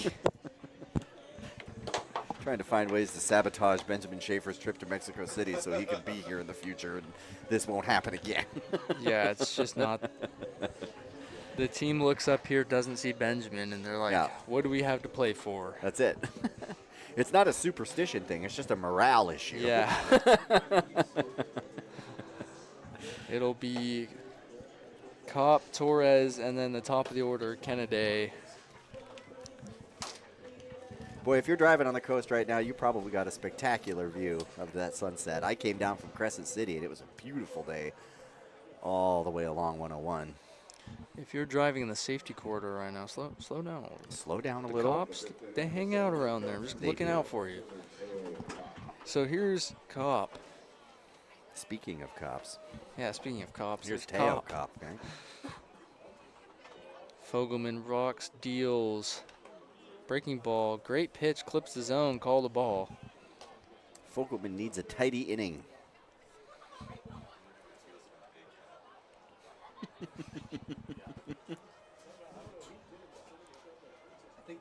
The 1-0 pitch. Breaking ball just barely touches the zone for strike one. 1-1 count. Fogelman to Kopp.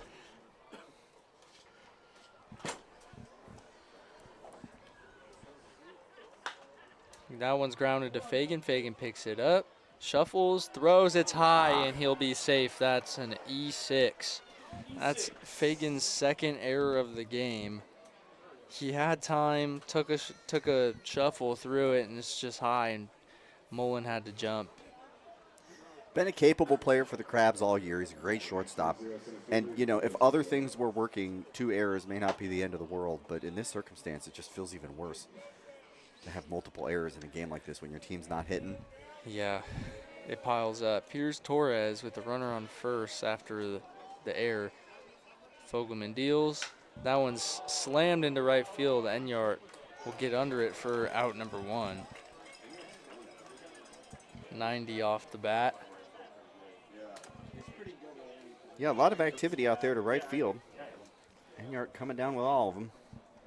Made a great catch last inning. For Enyart to be a pitcher only this year at Sacramento State and come in and play great right field and hit Yep.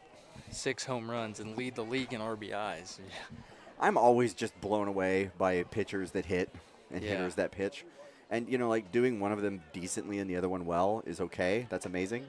But doing both of them well, like that's an accomplishment in sports that's pretty hard to beat. Yeah, first pitch in there for a strike. 0-1 the count.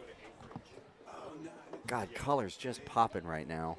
Liam, Benjamin, Liam just you're informed us. missing a beautiful night.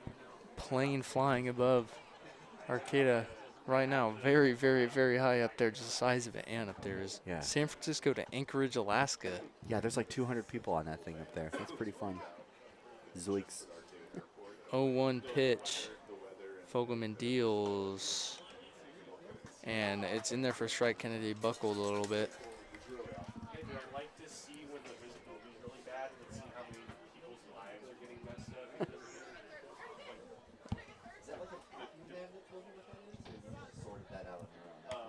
Fogelman throws over to first. Kopp in there, Kopp in there safely. But that's how did you figure out? 0-2 count on Kennedy. Flight tracker. That's awesome. Fogelman rocks, winds, and deals. Breaking ball outside, ball 1. 1-2 count.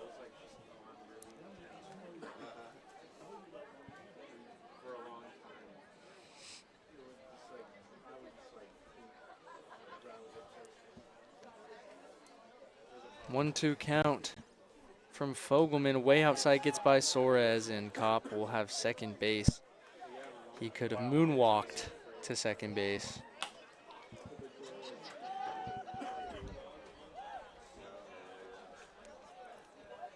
So 2-2 count to Kennedy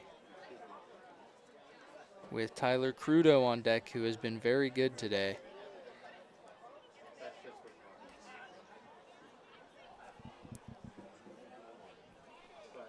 Fogelman gets set for the 2-2 pitch.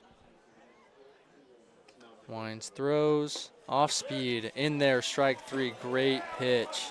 Just clips the inside of the zone. Doesn't get much better than that. So 2 outs for Tyler Crudo, who, like I said, has been very good today. I believe he's a returning player from last year for the Mudcats. I recognize his name. And Fogelman will have to get the third out with the runner on second base.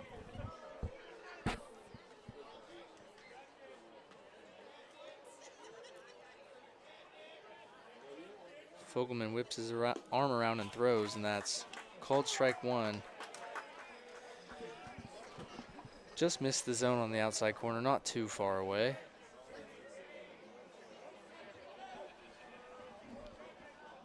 So an 0-1 count. Pitch is popped up into center field. Harrington coming in very fast, and he'll make the play for out number 3. So Fogelman gets it done in a fairly clean manner, and we're heading to the bottom of the 5th. Crabs trail 6-1. You're listening to very, very demoralizing Crabs baseball, 107.3 FM.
Go. And we are back. New pitcher for the Mudcats, DJ Anderson. He is 6'8", 250 pounds from Concordia University in Nebraska. I was looking at the roster earlier and I was like, wow, 6'8", 250. Wonder if we're going to see this guy. And he's the first out of the pen. That is tall. That's tall. It's a big guy.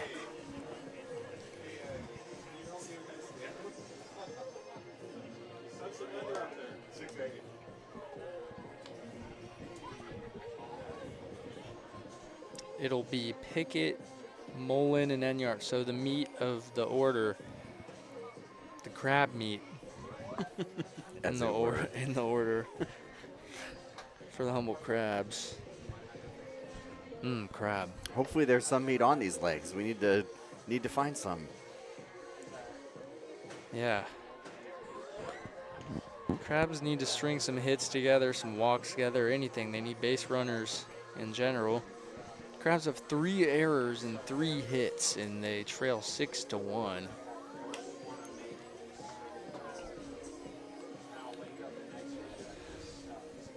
They just haven't really shown up to play so far today. But great thing about baseball is there's plenty of it left. It's not over till it's over. Put up a 2-spot this inning, 3-spot next inning, hold them to 0, it's tied. So that's going to be the real test. Is the Crabs bullpen has to stop the damage from getting any worse. The Crabs can dig out of this, but if the bullpen can't keep them quiet, then it may not matter. We'll see. Looking for some stats here on DJ Anderson. Here's Mikey Pickett,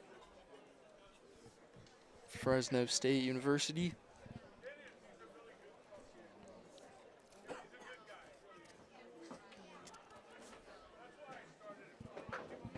For the Crabs, number 13, third baseman, Mike Pickett. Anderson has pitched 7 innings for the Mudcats, has an ERA of 7.36. First pitch from Anderson, fastball 89 in there for a strike. He's got 6 hits on him, 11 strikeouts, 7 walks. How many innings? That is across 7.1 innings. Forgive me, how many strikeouts? As that pitch is a ball for ball 1, 1-1. Man, the mobile makes it almost impossible. Let me look here. 11 strikeouts, 7 walks. 11 strikeouts in 7 innings. Yeah, that's pretty good. He has strikeout stuff, but I'm guessing those walks came back to bite him. 1-1 pitch is lined into center field, and that will not even make it center field. I'm sorry. That's caught by the second baseman for out number 1.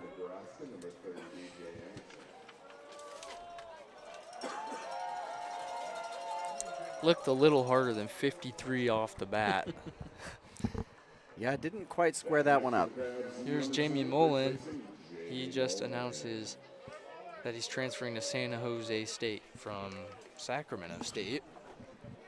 So congrats to Mullen for finding a new home. As he will bat with nobody on. And a ball from the Crabs bullpen made the way onto the field, and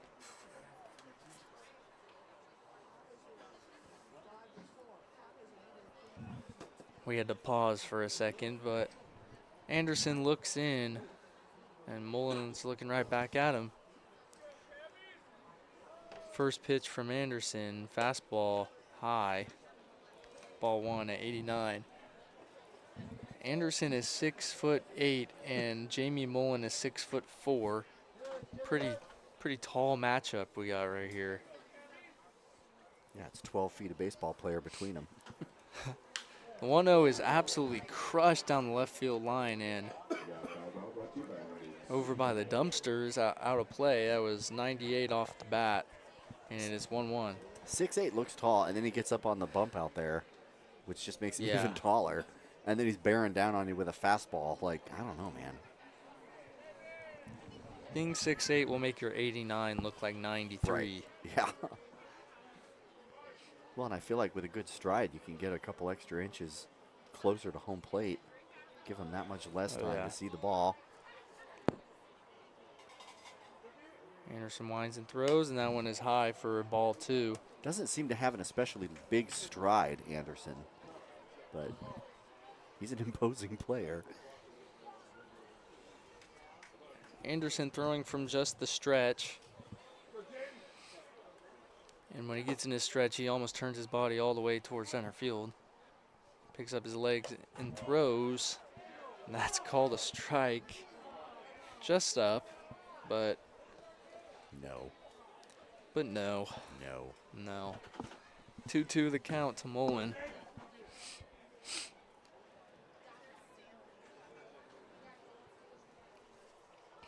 Here's the pitch. Popped up, and that will be out of play. I bet that sunset's doing the thing now.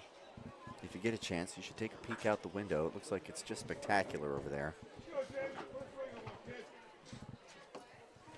2-2 count on Mullen. Adam Enyart on deck with 1 out. Someone's getting loose in the Crabs bullpen. I cannot see. There's too many nets in the way. Gosh darn safety and everything. 2-2 count to Mullen. Here's the pitch. Fastball down the middle. Right down the middle. Fouled off on F Street at 81. So I guess not a fastball. Probably more like a changeup. Looked almost as flat as the fastball, but so that will probably suggest that it is a changeup, and he just throws it pretty hard. Yeah, it's a right-hander warming for the Crabs. 2-2 count, and that is by Mullen for out number 2. Crabs continue their struggles everywhere today, especially at the plate. 3 hits for the Crabs tonight. That's just not normal. 3 hits, 3 errors, 1 run. And here's Adam Enyart.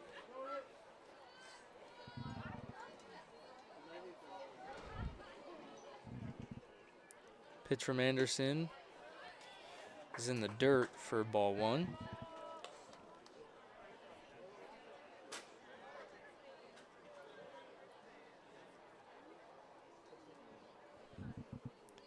One-0 count to Enyart. The pitch is up and in for ball 2.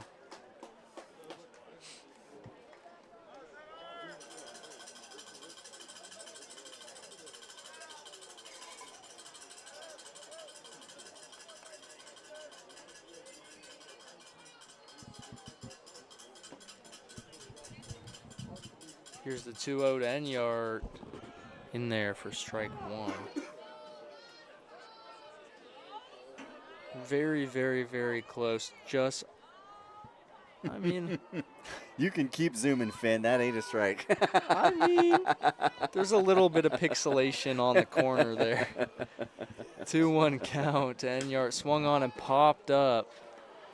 Yeah, First boy. baseman going over. It'll be catchable, and he'll come back over, and it will be a foul ball. I think it might have dropped in play, but it bounced over towards the Mudcats dugout before it went past first base, so it'll be foul.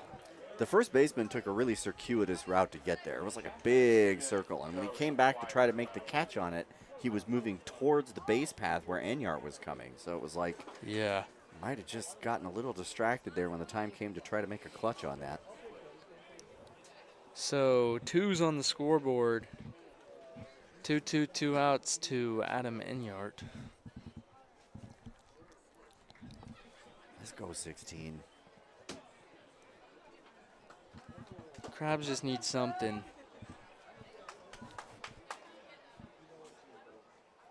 And the 2-2 to Enyart. Just an ugly swing, but he fouls it off. Stays alive.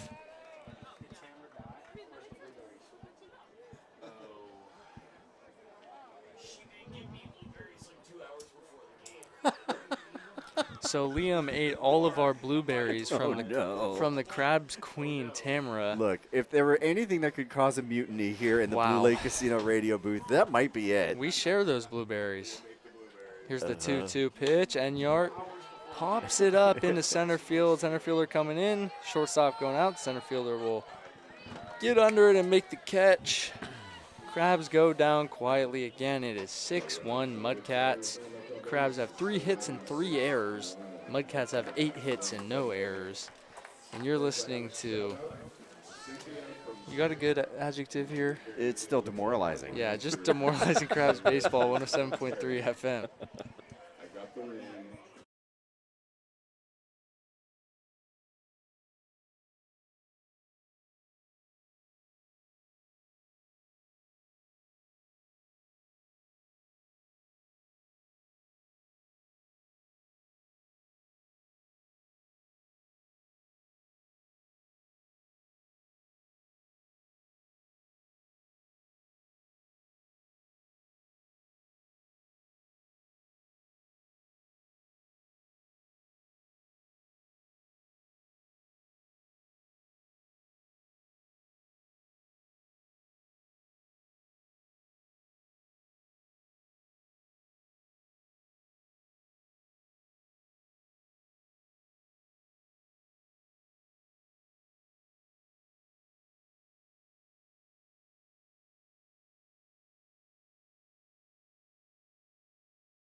Welcome back to the ballpark. New pitcher for the Crabs. It'll be number 44, Cedar Klein out of Arcata High School and Santa Barbara City College. Another Arcata Tiger. Klein has pitched 2 innings, 1 hit, 2 runs, both of which are earned. He's got 4 strikeouts, 1 walk. And thankfully, Tamara came through with more blueberries.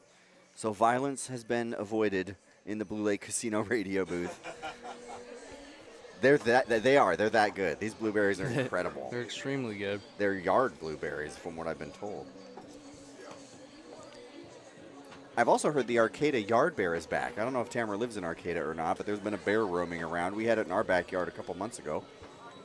That's exciting. Cedar Klein, great guy. That's all I got to say about him right now. Great guy. Former teammate of mine. He's going to be a great baseball coach one day.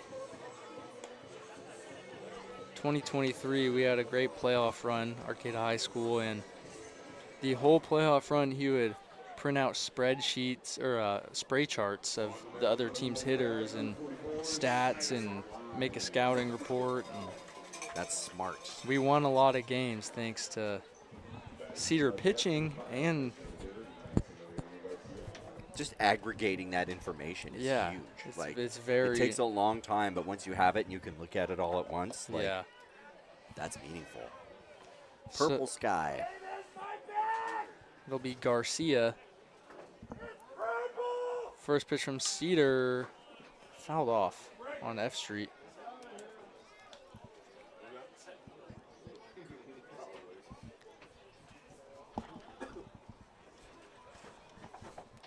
Oh, 1 count to Garcia.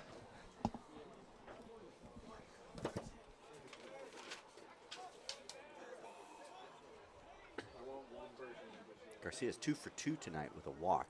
2 singles and a walk. Pitch from Klein. Great pitch. Fastball in there for strike 2. That one just clipped the zone. Just kissed the paint there. Great pitch. Just pecked the outside corner. Just a little tap, little touch. 0-2 count is high. Ball 1, 1-2.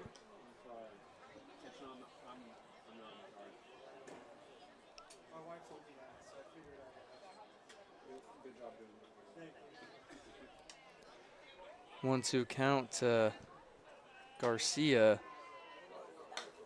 Popped up into right field. Enyart drifts over, and he will catch it. Out number 1. Good first at-bat for Klein out of the bullpen. More work for Enyart tonight. Just a lot of fly balls to right.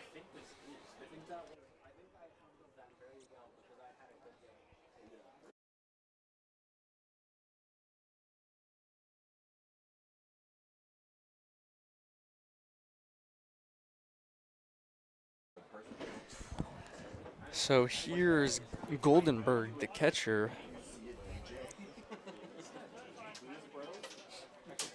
Klein winds up, deals, fastball. Clipped the corner, but I don't think it was a great receiving job by Suarez. His glove kind of went down, so it looked like that's what the umpire saw, and he called the ball there. It was 1-0 well count. inside the strike zone, but the glove was, you're right, like, that changes how it looks big time. The 1-0 pitch from Klein, lined into left field, but it'll hook foul. 1-1. Goldenberg singled in the first, got the scoring started for the Mudcats, and then he flew out to right in second.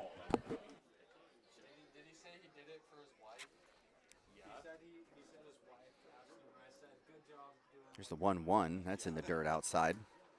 2-1.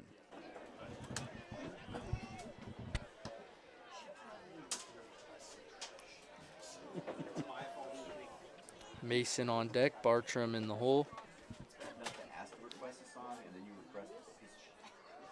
It's like, no. Well, I mean, to be fair, I don't know what she did. That's probably bad. Klein has a 2-1 count on Goldenberg.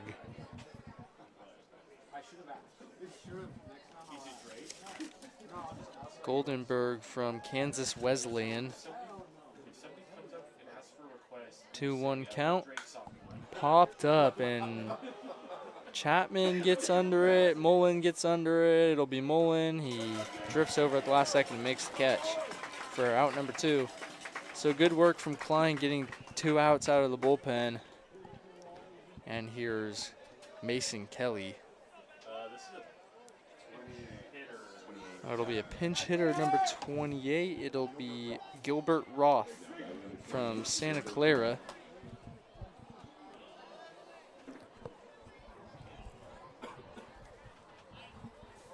Jealous of the yellow cleats. I try to find yellow cleats online. I literally can't. It's impossible.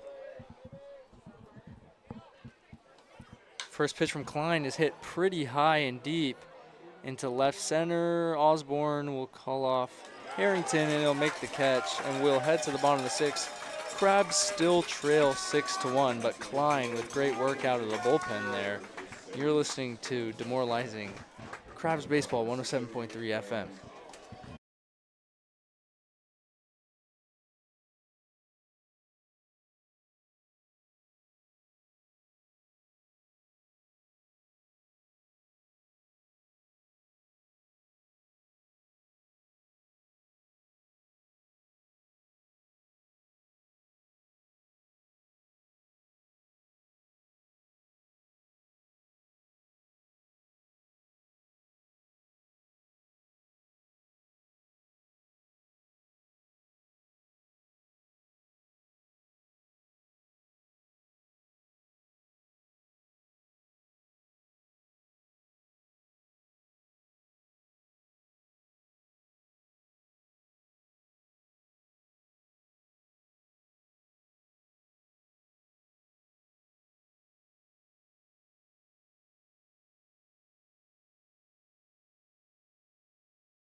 Welcome back to Arcata Ballpark. Crabs trail 6-1. They have only 3 hits and they have 3 errors. Well, Krusty's in the ballpark. We got that going for us. But Krusty is here. He's looking tall. So things are going to turn around. Prune Packers and the Potters have gone final. Prune Packers win that one 6-5. They led the whole game, but it looks like Lincoln Potters mounted a bit of a comeback, and it went into the 10th inning. Looks like a pretty exciting game there. Might have to check that out on YouTube after this one ends tonight. A Packers win and a Crabs loss would not be ideal here. No.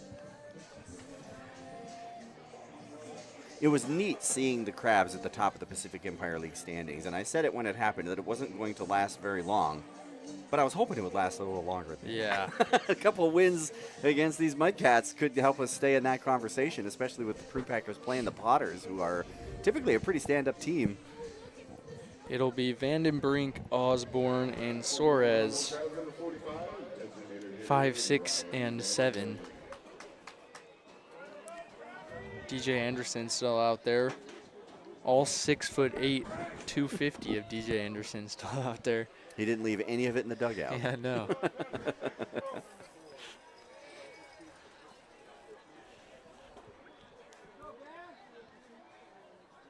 Let's go, Crabbies. First pitch from Anderson. Fastball in there at 88 for strike one. That's a pretty good pitch right there. Center cut, 88.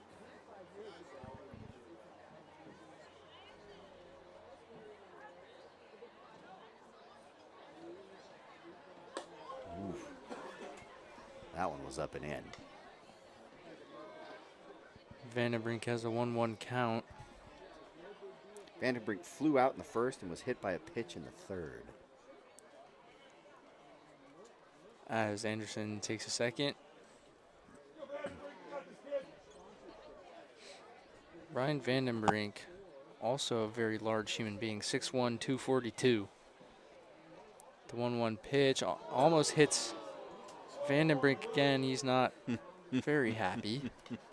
He already got hit by a pitch earlier today. Yeah, and 80 miles an hour up and near your face, that's going to make anybody glower.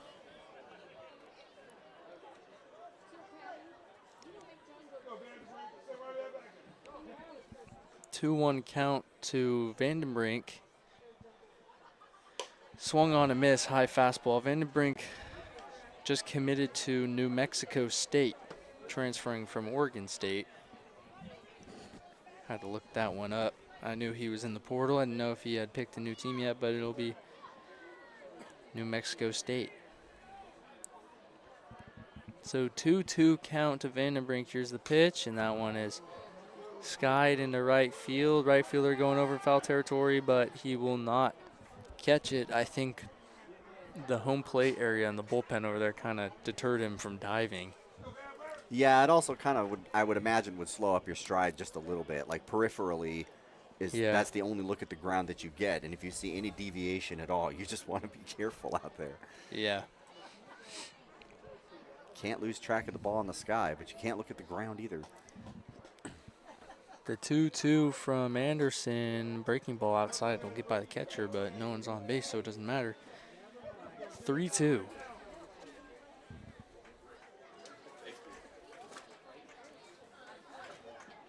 Not many more patriotic things to do during our nation's birthday party than to come to a baseball game. Crabs will be facing these Mudcats at 2:30. Band will be here. That one is slammed into left field. It'll be off the wall, and it'll get by the left fielder going back towards second. Vandenbrink will have a stand-up double with no outs. And that's just something that could possibly get the Crabs going here. Well, we need it. It had better. It was 106 miles an hour off the bat, 346 feet, and it just banged off of the wall out there. The sign says 343, so it just wasn't high enough for a home run. It had plenty of charge behind it, just didn't get over the fence. And the center fielder just was not ready for how hard the ball came off the wall, and it just ricocheted past him. That brick outfield out there, you got to kind of expect that. A ball hit that hard is going to ricochet very, very far back towards the infield. Got to give it a lot of room. So here's Osborne as Vandenbrink dances at second base. Anderson lifts his leg and throws, and it'll be a breaking ball outside for ball one. If you're at the plate, do you want the guy on second moving around that much behind the pitcher, or would you rather he just take a nice cold lead and stay put? Because the pitcher can't really see him. Like, if you're at first and third, you can do some of that stuff to get him. Yeah. If I'm hitting, though, I'm like, stay put. I don't know how much I would even compute. I don't even know how much I would. Just such a tiny little window where you're looking anyway. That one in the dirt. Ball two, 2-0 count.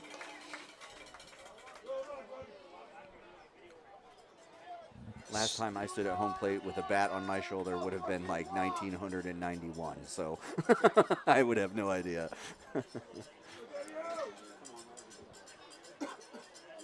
I thought about going to the batting cages. I think that'd be fun. I haven't done that in a long time. 2-0 from Anderson, and Osborne shows bunt. Oh, and Vandenbrink is caught up a second, but he will get back into second safely, and that was ball three to Osborne. So it all works out. It's a 3-0 count. Vandenbrink's still at second. Boy, I was about to tear my logbook in half if he got picked off out there. The Crabs just cannot dilly-dally with runs when you're down 5 and you've only got 3 or 4 innings left to play. You need every run you can get right now. Got to play smart. Was that a walk? Looks like he's still standing there. So 3-0 now. Yeah, 3-0 count to Osborne. The pitch. Fastball called a strike at 90. That Just was a beautiful clipped strike, though. the upper inside corner. Beautiful pitch. Boy, that's exactly where you want to put that. Just barreling up with a ball like that, you're just not going to do it. And if you stay home, it's a strike. Great pitch.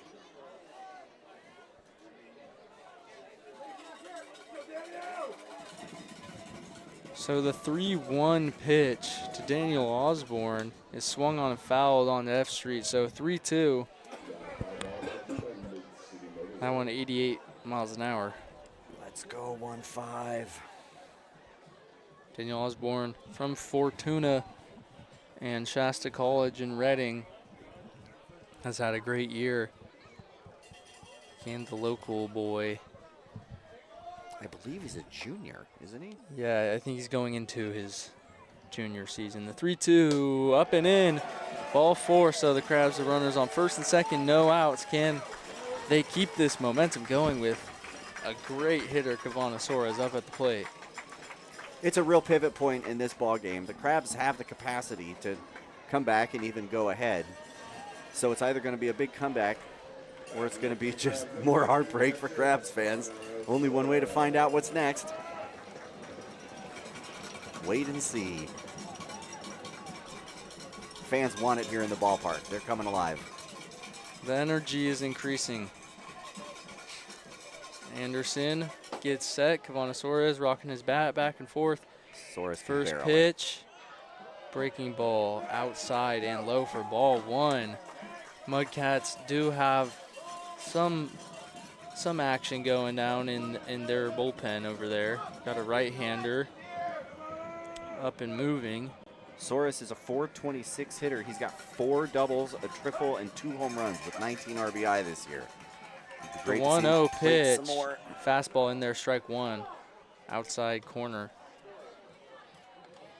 It's very dark over there by the Mudcats bullpen. It's kind of hard to see a number. 24 is who's warming up. They got Steve, but it's like 24. Number 24, Cade Taylor from Butte College, another Golden Valley Conference team.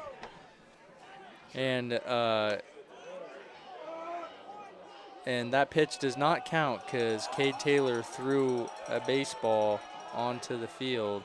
And I don't get the fuss from the Mudcats right here because the first base umpire did call time before the pitch was thrown. It was a good pitch and a strike, so as a pitcher, you want to kind of advocate for it, but you're right. Like, there was no argument to be had there at all. I didn't realize the Krabby C is red, white, and blue behind home plate. Oh, yeah, it looks good. That's pretty cool. I don't think I've ever seen them do that before. That's exciting. You can see it on the YouTube. It looks amazing. So 1-1 count to Soares. Runners on first and second. No outs. Crabs trail by 5. First pitch. Or not the first pitch, the 1-1. My bad, I'm all jacked up. I'm right excited. there with you. It's like every pitch is the first pitch right now. I mean, you got to take it pitch by pitch, you know. You got to reset. Yep, just reset every time. Would be nice if the Crabs could do that, but Well, the batter's up 2-1 now. There's ball 1. I'm just joking. It's 2-1 now. Here we go. To Soares. Hitters count. The pitch. And that almost smoked Soares. Ball 3, a walk would be huge. That one at 90. You don't want to get hit by 90 in in Arcata at night. It's not going to feel good. Yeah, the 50-degree weather is going to make that sting even more. 90 on your arm or armpit, like that's just not nice in any circumstance. The 3-1 pitch to Kavana Soares. It swung on and hit pretty high into left field. The left fielder will drift over and catch it. It was encouraging contact, but it'll be out number 1. Boy, just a pretty good swing on that. 89 off the bat, but just not enough to move anybody around. And here is Joe Fagan. He has 2 errors in the infield. Singled in the fourth, flew out in the second. Be a great opportunity for redemption right here. You just gotta flush those errors and forget about them and take it pitch by pitch here. Make good. First pitch in there for strike one on the outside corner. So 0-1 to Fagan, runners on first and second, 1 out.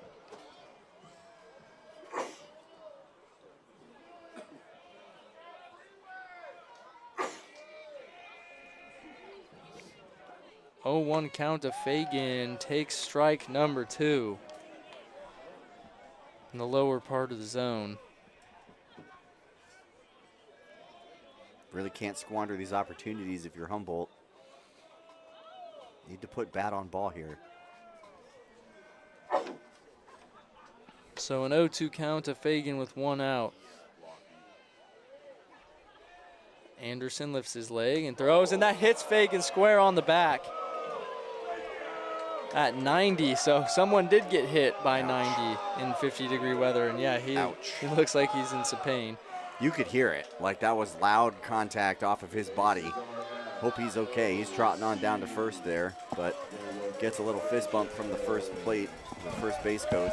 So here is Alex Harrington with bases loaded and 1 out. The Mudcats pitching coach will come out and talk to Anderson. Just a huge moment here. I knew that's what you were going to say. I was just about to wind up and say this is a huge moment for the Crabs. They need to capitalize on this. It's the first opportunity they've had with just 1 out and a runner on third that I can see. And if they come away with nothing here, the demoralization is going to get worse.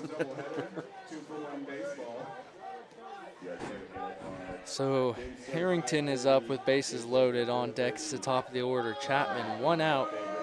The absolute worst thing that could happen here is a double play ball at the end of the inning. So you want to avoid that. You want to at least try to lift something into the outfield. That's the downside about bases loaded. It's such an exciting opportunity, but that double play ball will just rain on your parade.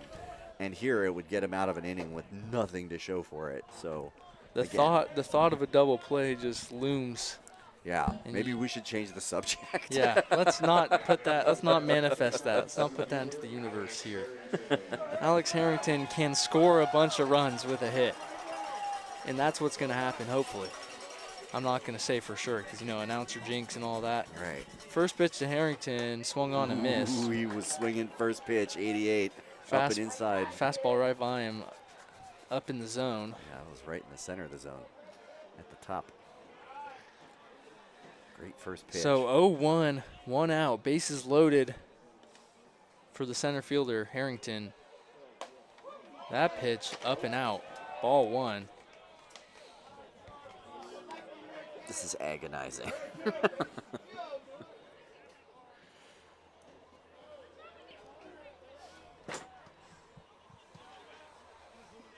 So 1-1 count, 1 out to Harrington. Anderson lifts his leg and throws, and check swing, I don't think he went, and he did not. So ball 2, that one's high. 2-1 count, so a hitter's count, bases loaded. Ideal situation here. Feels like do or die for the Crabs at this point. There's still a lot of ball to play, but they need to make something out of this.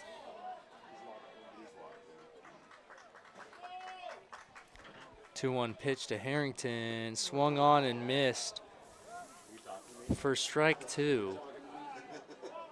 Just a big swing at another 89-mile-an-hour fastball. This one was low and outside, but right in the zone. Really got to hand it to DJ Anderson. He's coming right at this guy with bases loaded. Right now, you just got to spread out and just try to put bat on ball. Try to fight. Harrington takes a second to fix his elbow guard. So 2-2, 1 out, bases loaded for Alex Harrington. And the pitch.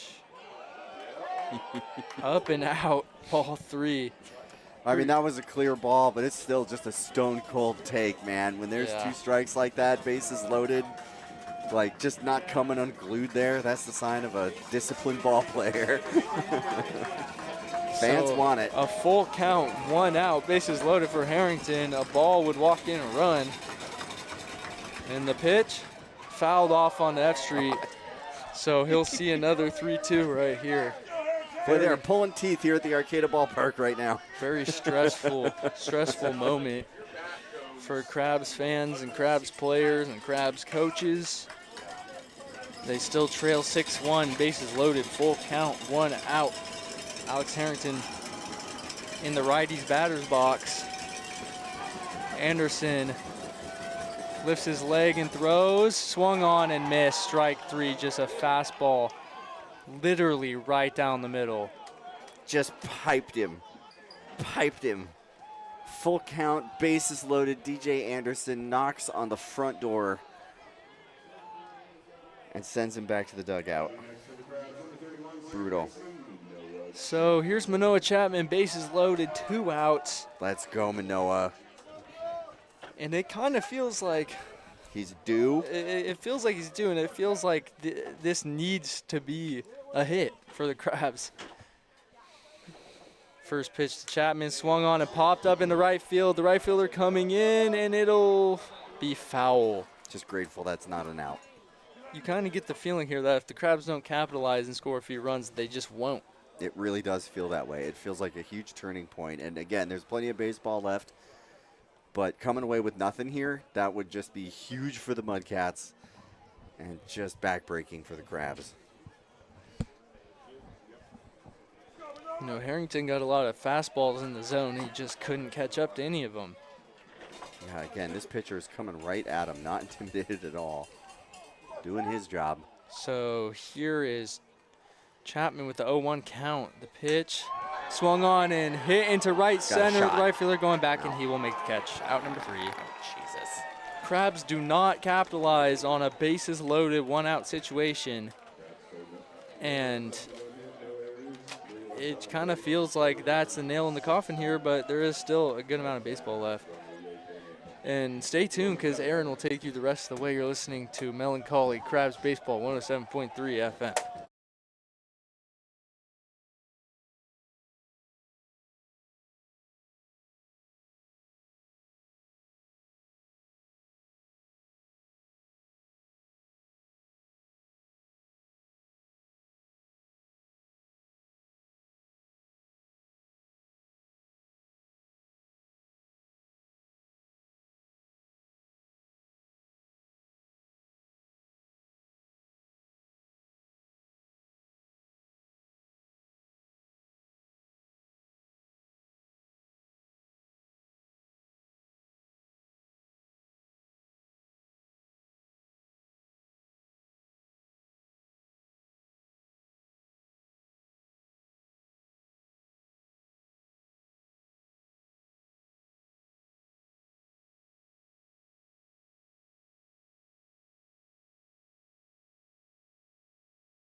Welcome back to the ballpark.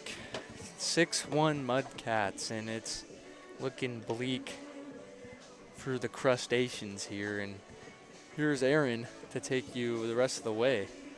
Just a heartbreaking bottom of the 6th there for the Crabs. They had the bases loaded with 1 out. They're not able to get anything, and that's been the story all night. You got to hand it to David Ortiz and DJ Anderson, the pitchers for these Solano Mudcats. They've done something that not a lot of pitchers have been able to do, which is keep this Crabs offense to 4 hits and 1 run. It's still Cedar Klein out there. He's going to face the middle of the order for the Mudcats, Bartram, Coyote, and Kopp. There's still plenty of opportunities for the Crabs to come back into this one, but the pressure just gets harsher and harsher on these pitchers. They have to be crystal clean when it comes to keeping people away from home plate.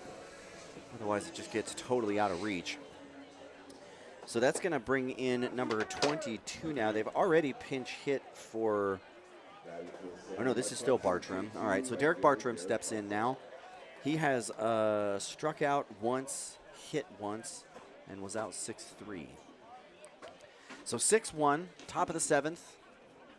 Klein looks into Bartram. Here's the pitch. That's outside ball 1. This is Pacific Empire League baseball, so these losses hurt even more than a loss to any other team.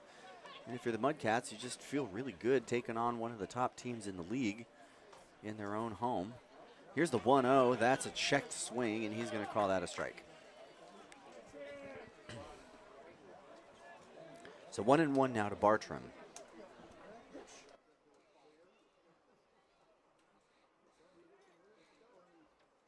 Here's the pitch. That's hit out towards center field. He should have absolutely no problem coming down with that one. One away.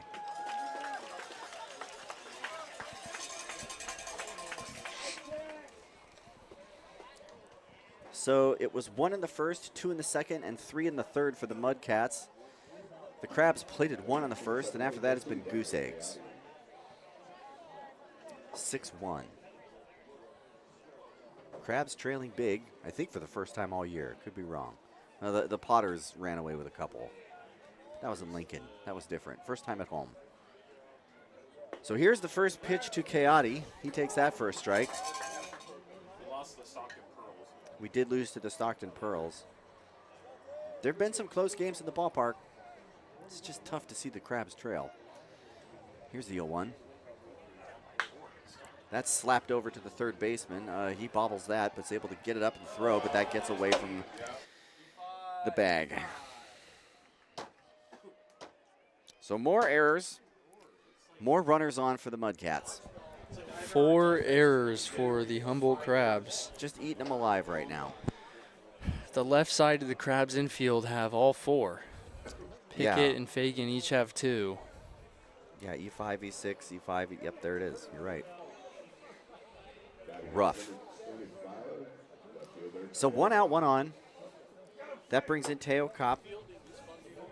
He hit a double in the third. It was 1 for 3. Here's Klein. That's outside ball 1. Benjamin would be saying no me gusta. No me gusta. That's right. That's what Benjamin would be saying. And he would be right. No me gusta también. Okay. Here's the 1-0. That's swung on and hit towards the gap. It's going to drop. So Kopp's on with a hit. No me gusta. Coyote moves to second. 1 out, 2 on for Klein. And that's going to bring out Joseph Torres, the center fielder. He's 0 for 2 with a walk in the third. Crabs need a double play ball. Klein gets what he wants. Taps his foot a couple times. Checks second. Here's the pitch. That's inside for a ball. 77 miles an hour. Gets away from the catcher, but he's able to corral it before anyone even moves. I feel like Cedar Klein's got kind of a delayed release with his pitch. It's like he swings his arm around and then there's like a beat and then he lets it go. Here's the 1-0.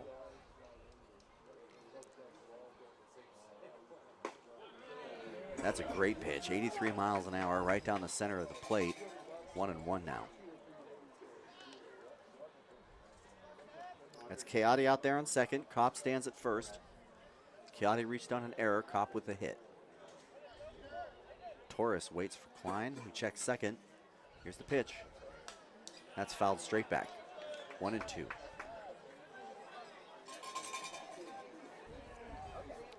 5:30 start time for a doubleheader tomorrow. 2 7-inning games of baseball against these Mudcats. Crabs trying hard to continue a 9-game winning streak, but looking like they're in a little bit of trouble. Klein wants a new baseball now. Cavanosaurus has one, sends it out that way. Torres steps back into the box, right on left. Klein sets.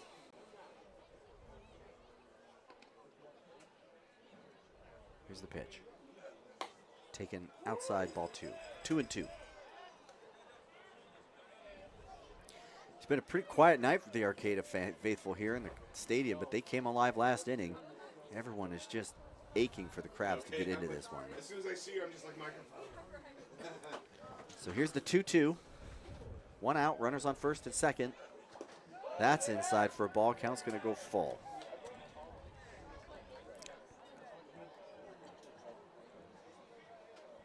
So 3-2 on Torres. He steps in, cycles the bat once, shoulders it, looks out towards Klein. Klein sets, taps his foot,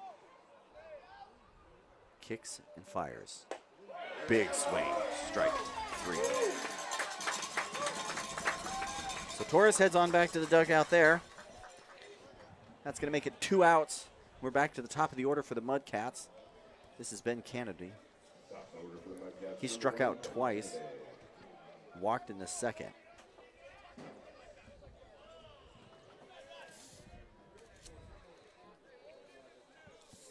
Klein looking for a clean inning here. He gets the call he wants, checks second. Comes home. Big swing, strike 1. 76 miles an hour, center cut. Off speed, right down the middle. After next week's road series for the Crabs, they'll be back here on the 14th, and they'll play the West Coast Kings at home, and that's Christmas and Hanukkah in July. Here's the 0-1. Checks his swing. They call that a strike. 0-2. Yeah, that road trip will consist of a trip to Healdsburg to play the Prune Packers, followed by a trip up to Medford to play the Rogues. Liam will have all of that action for you on 107.3 FM, 1340 AM, and of course on Humboldt Crabs YouTube. I'll be watching, I promise you. Here's the 0-2, that's taken. Oh, calls it a strike, brings him up, strikes him out. So that's going to get the Crabs out of this inning, but they need to get to work. We will head into the bottom of the 7th with the score 6-1 in favor of the Mudcats. This is anxiety-inducing Crabs baseball, 107.3 FM.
Welcome back to downtown Arcata.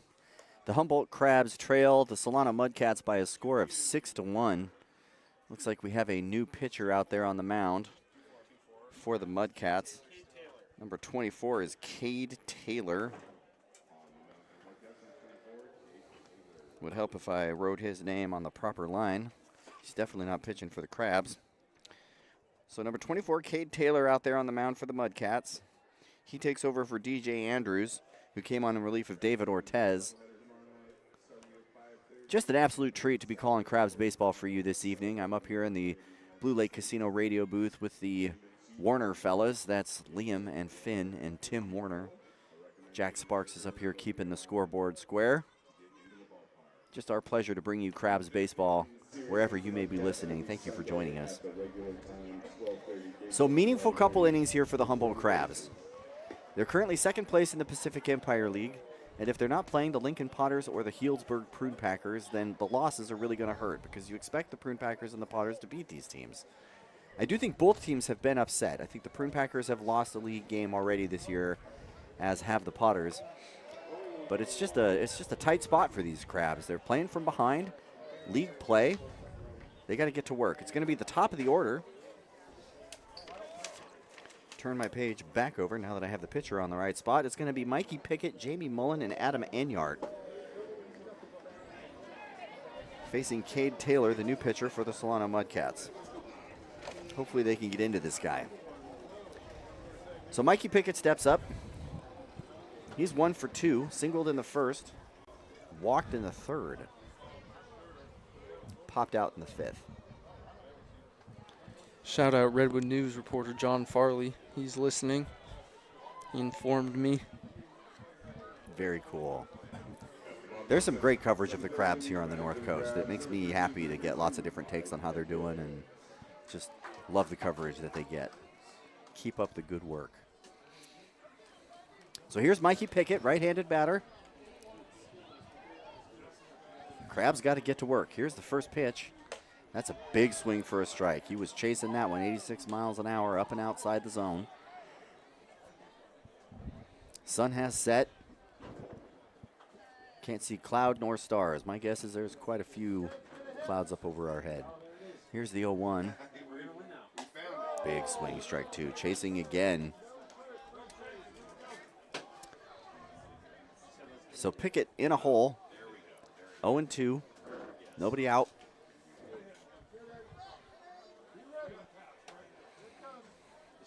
Here's the pitch.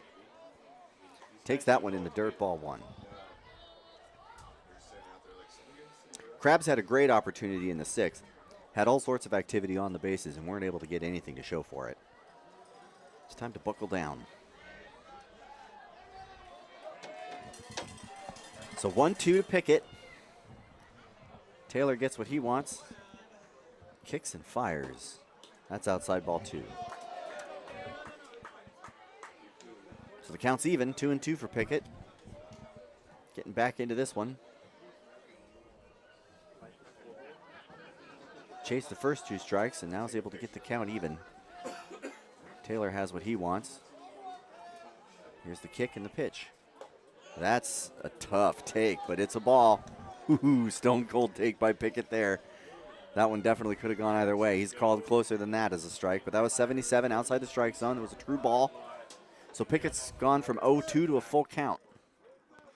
Nobody out. Taylor's at the belt. Winds and delivers. That's flown out towards right center. Right fielder has no problem collecting that one away. So Jamie Mullen's going to stride in now with one out and a 5-run deficit. The San Diego Padres, after that game the other day, they lost, what, 23-3 to the Cubs? They had a 6-0 lead, I believe, or a 6-3 lead on the Dodgers through like 2 or 3 innings. Now it's 11-6 Dodgers in the 7th. Dodgers will do that to you, and the Crabs need some of that energy right now. One out. Nobody on. Here's the pitch to Mullen. He takes that outside. He calls it a strike. It was not. So tough call for Mullen. He's down 0-1 after taking what should have been a ball. Angels lost to the Mariners today 1-0. Here's the 0-1. Takes that one. That's a strike, and that's absolutely not a strike. If Benjamin were here, he would be screaming at this umpire, and I am very tempted to be doing it right now. Oh, boy. Never have I wanted Benjamin more. Man, if you're Jamie Mullen, like, what do you do with that? He's calling him way off the plate for strikes. Now it's time to start chasing. Oh, boy. Trent Johnson just eating the Crabs alive with these calls. That one's taken outside, and this time he does call it a ball. Thank goodness. He knows that there's an end to the strike zone out there somewhere. He's just not exactly sure where it is. Mr. Umpire, what are we doing? So here's the 1-2 now to Mullen. He takes again for a ball. Boy, you really got to hand it to Jamie Mullen. After those first 2 takes, both of which were balls, were called strikes, it would be easy to just start hacking, and he has not. He's staying home, disciplined at bat here for the Crabs' first baseman. He's 0 for today. Would love to see him get into one. Here's the 2-2.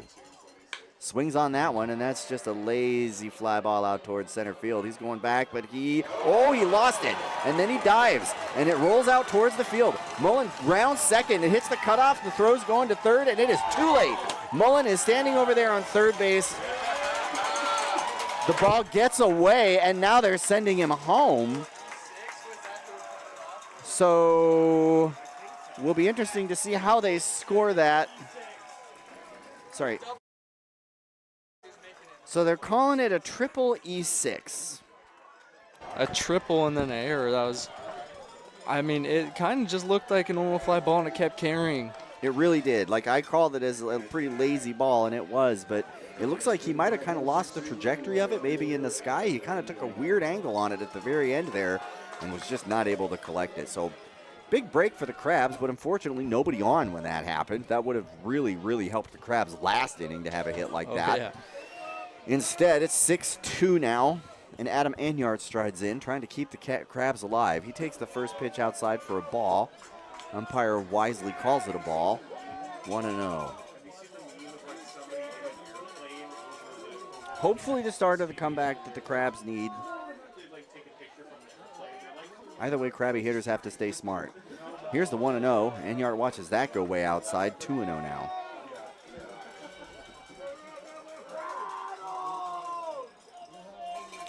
So 1 out, nobody on. The Crabs' home run leader stands at the plate. Cade Taylor winds and delivers. Enyart swings at that one, and it goes straight to the second baseman, 2 away.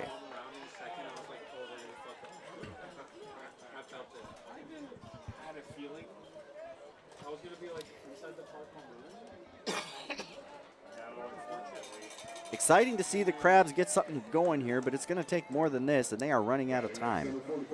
Again, there's been some 2-out rallies for the Crabs this year. They need to get into something like that now. In strides Ryan Vandenbrink to see if he can make that happen.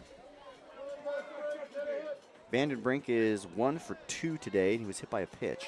Way outside, ball 1. He hit a second in the 6th, made it all the way to 3rd. Could not come home.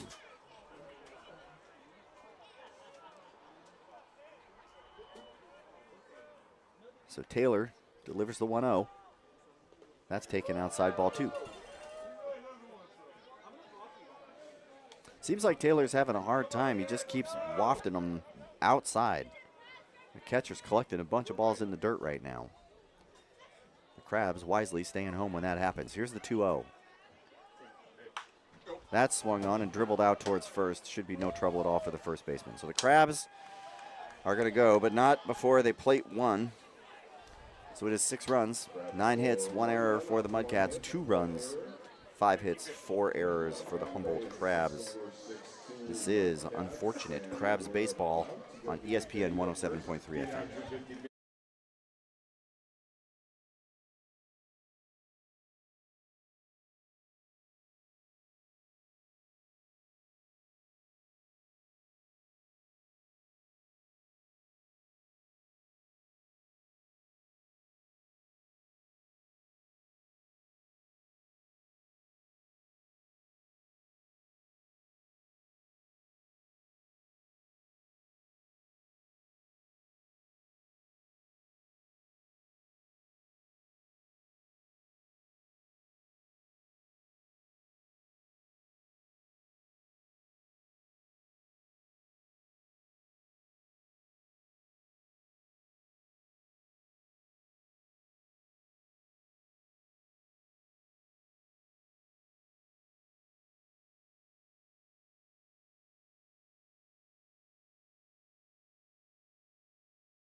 Welcome back to the corner of 9th and F Street, where the Humboldt Crabs trail the Solano Mudcats by a score of 6-2. Cedar Klein's out there for another inning of work. He's done a pretty good job coming on in relief. The Crabs have had plenty of opportunities, but just haven't managed to put anything together. The Mudcats, to their credit, have hit a great ball game and pitched a great ball game. They have definitely played some square ball today, and the Crabs are letting this one slip away. The Giants did not play today, which means they could not lose a baseball game. That's good. The Dodgers beat the Padres. Angels lost.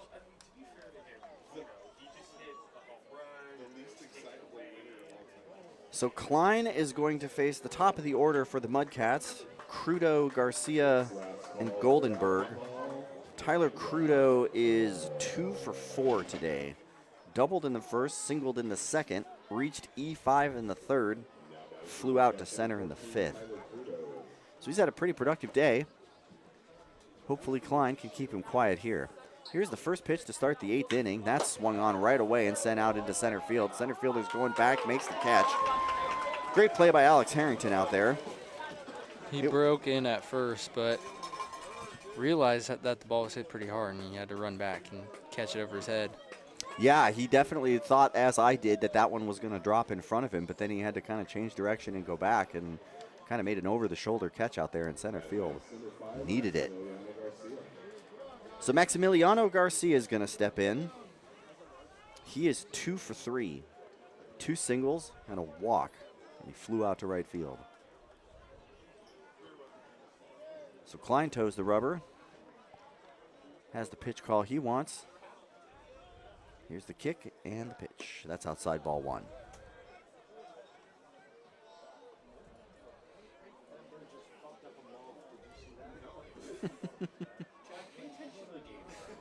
Just saw a bird eat a moth. Very exciting. So here's the 1-0. Garcia takes that one in the dirt. Ball 2.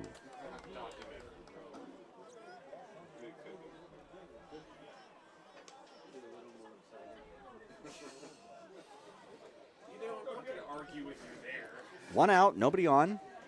2-0 count to Maximiliano Garcia. Klein set. Here's the kick and the pitch. Taken inside for ball 3-0.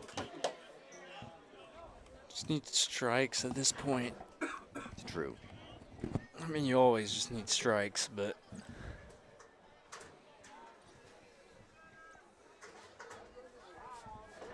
here's the 3-0. That's taken for a ball, and that's a 4-out walk.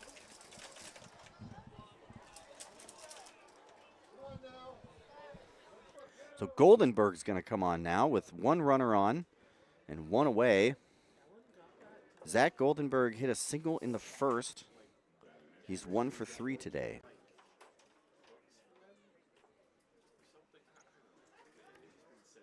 Garcia's on first.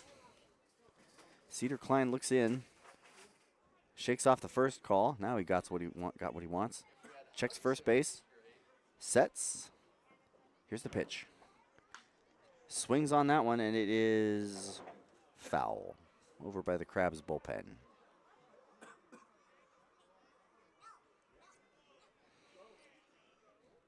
So that makes it 0-1 now on the Mudcats the catcher.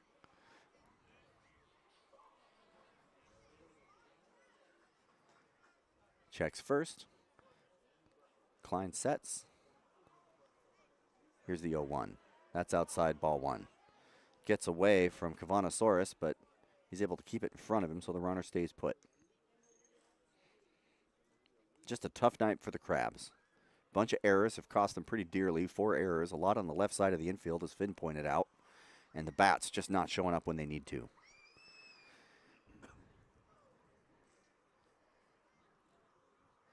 Klein checks first. Sets. Here's the 1-1. Runner goes. That's taken for a ball. Soros' throw is online, but just a little late. Just a really great throw, but the runner got a pretty good jump out there.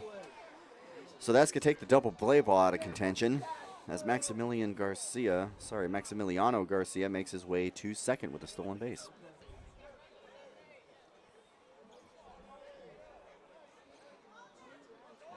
So Klein's got a runner out at second now with 1 out and a 2-1 count on Goldenberg.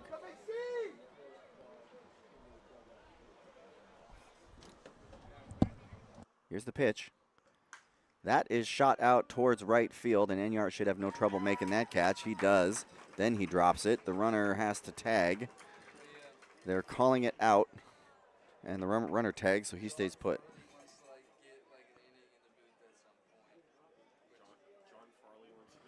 So 2 out. Runner on second, 2 out. Mudcats lead by a score of 6-2. Crabs have to keep them quiet if they're going to have any help. Finn's trying to advocate for a friend of his to come up into the booth, but Liam's disappointed that they've worn Dodger hats in the past, and that could be a deal breaker. Here's the first pitch to Kelly now. That's taken for a ball. We have a Dodger hat at the house, but I know better than to ever wear it down to the Blue Lake Casino broadcast booth. This is Liam's kingdom, and he is covetous of it as a Giants fan. So here's the 1-0 from Klein. That's taken for a strike, 1-1. Great pitch. Batter checked his swing, but that was 83 miles an hour right down the center.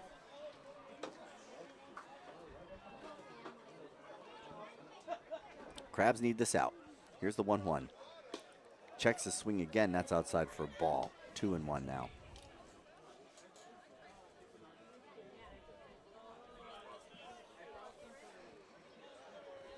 Kelly cycles the bat a few times, shoulders and waits. Here's the pitch from Klein. That's outside for a ball, which gets away from Cavanosaurus, and this time the runner will advance. So Garcia stole second and then moves to third on what I believe is a pass ball. Kelly still stands at home with a 3-1 count now. Right on right matchup. Kelly's 0 for today. Oh, wait, looks like he hit a single in the third. So he's 1 for 4.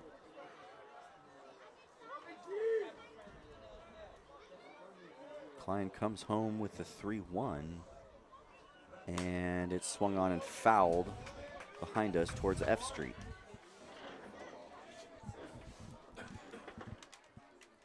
Counts full, 2 out. Runner on third.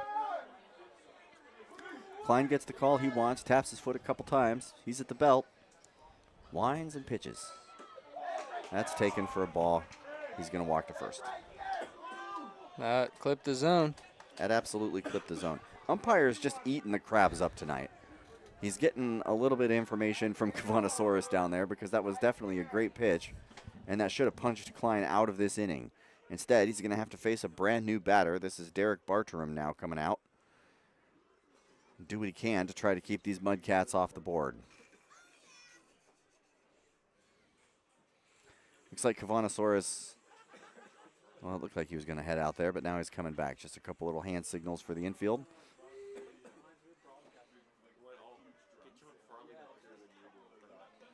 Six to 2. Top of the 8th.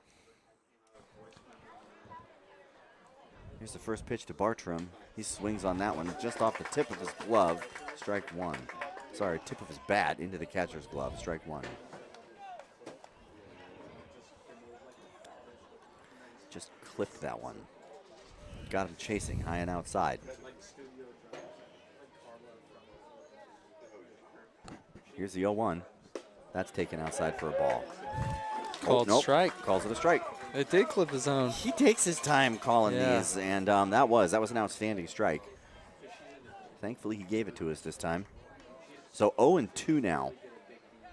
Klein right where he wants to be. Could have been out of this inning with the last batter. Now he's ahead of this one, 0-2. Just shaking it off and getting the job done. Let's see if he can stay clean. Here's the 0-2. That swung on and chopped towards the shortstop. He has to charge, glove, and fire. It is close, but they get him. So that is going to end the inning, and the Crabs do avoid another run coming across, but it is still 6 runs on 9 hits and 1 error for the Mudcats to 2 runs, 5 hits, 4 errors for your Humboldt Crabs. They need to get busy. Stay tuned. More Crabs baseball here in the Blue Lake Casino radio booth on 107.3 ESPN.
Welcome back to the Blue Lake Casino broadcast booth here at the corner of 9th and F Street in Arcata, California.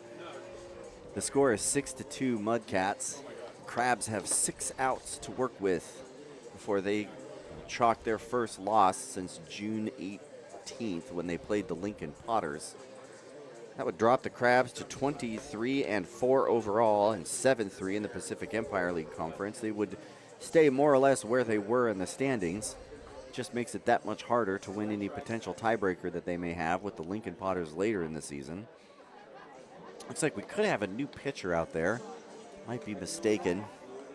Let's see who this fella is.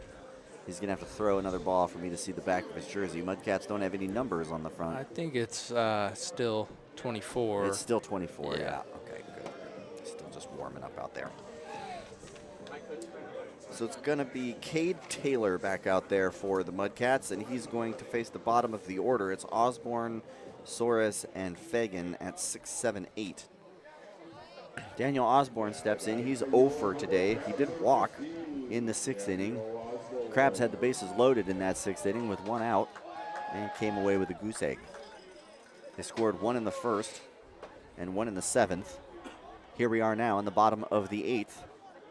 And here's the first pitch to Osborne. He takes high and inside. That's called a ball, but could have been a strike. If we're going to eat the ump's lunch, then every now and then we should give him a cracker, I suppose. Okay. So 1-0. Here's the pitch. That swung on and bounced towards the third baseman. He gloves that, fires across the diamond, no problem at all. 1 away.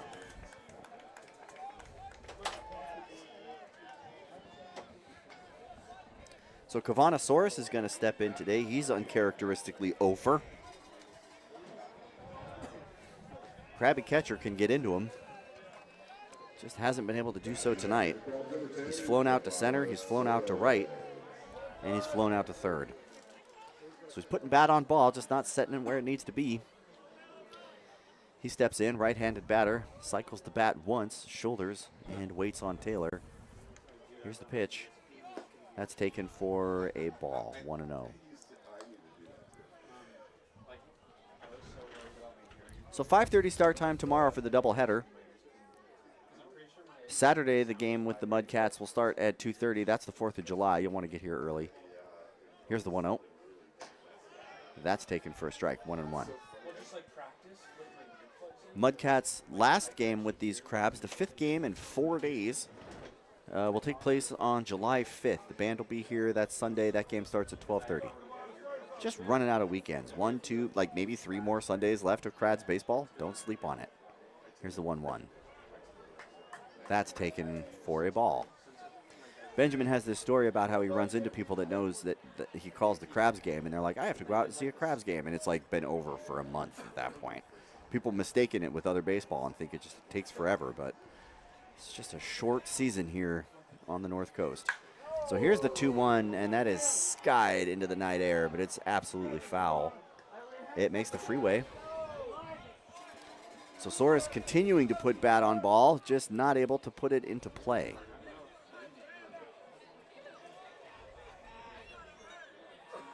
One out.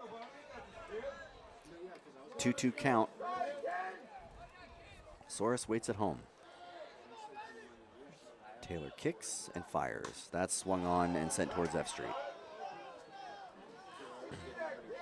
82 miles an hour, top of the strike zone there. That was a real borderline pitch. Soros had to chase it to stay alive. Ump could have called that and sent him packing. So we'll do 2-2 again, 1 out. Here's the pitch. That's taken for a ball. Count goes full.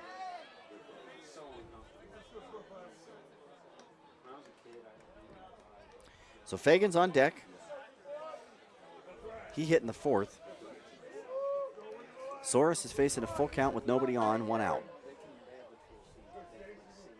5 outs to play with for the Crabs.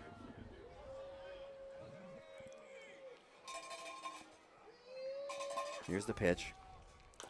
That's chopped over towards the Crabs dugout. That was an 80-mile-an-hour inside strike. Soros just staying alive.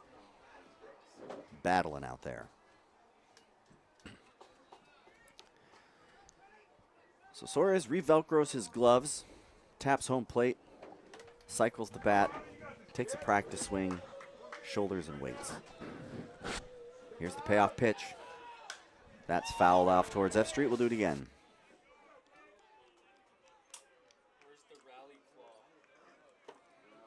Finn's looking for a rally claw. Feels a little late, but better late than never, I suppose. The count is full to the crabby catcher. He waits at home. Taylor gets the call he wants. Winds and pitches. That's blooped out past the second baseman. Boy, Cavanasaurus just had a great at bat, just battling and battling and battling, and he gets the hit he's been looking for all night. He's on with a single.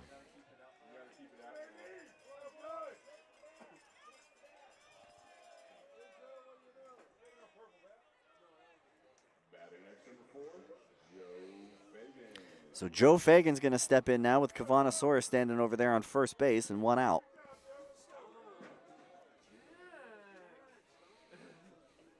Four-run deficit for these Crabs. First pitch to Fagan, he takes for a ball. That's low.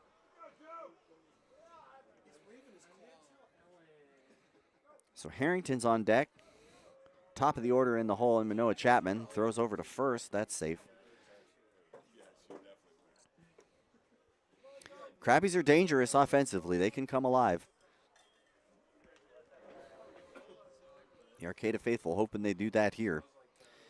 Here's the 1-0 pitch. That's way inside, ball 2. Wait. Ump is moving the runner. Another balk. So Cavanasaurus is going to go to second on a balk. And the count will be 1-0 on Fagan.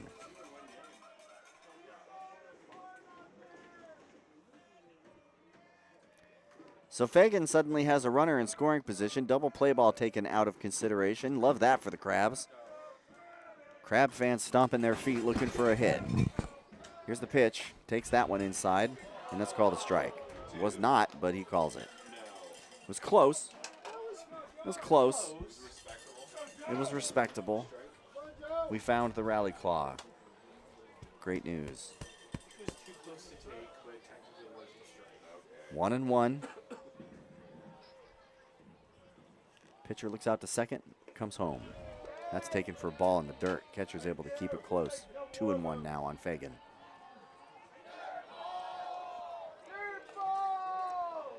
That's Cade Taylor out there on the mound working for the Mudcats. He's got a Crabby at second base, and Joe Fagan waiting at home with a 2-1 count. That's Cavanasaurus out there on second. Reached with a first, moved over with a balk. Here's the 2-1. That one is taken for a ball. That, too, was a borderline pitch. Smart take from the Crabby. So hitters count, 3-1 for Fagan. He gets an opportunity to pick a pitch here. Hopefully he picks right. Taylor gets what he wants. Check second. Here's the pitch. That's outside for a ball, and Fagan is going to walk.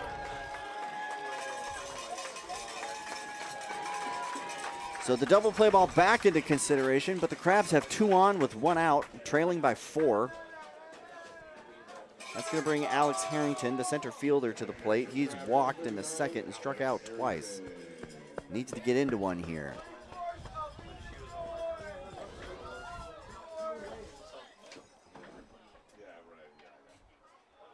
Harrington has 10 hits on the year, 15 RBI.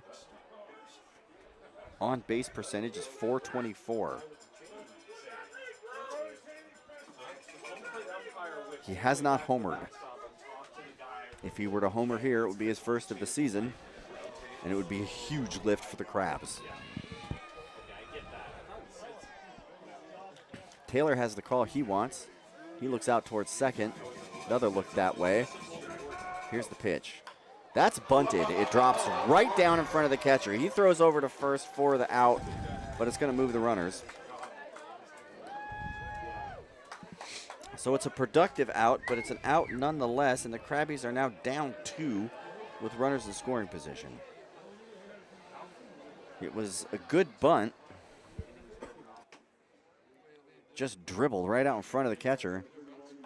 Would like to see it go a little bit further towards third base to make that throw a little harder, and Fagan might have been able to beat that out. So back to the top of the order now. Manoah Chapman steps in. He walked in the first and is otherwise 0 for. This would be a great opportunity for him to get a big hit. Here's the first pitch. He pops that straight up. The catcher's going to watch it go out of play. Tim's going to put his hands out and hope he catches something, and he will not, unfortunately. You never know.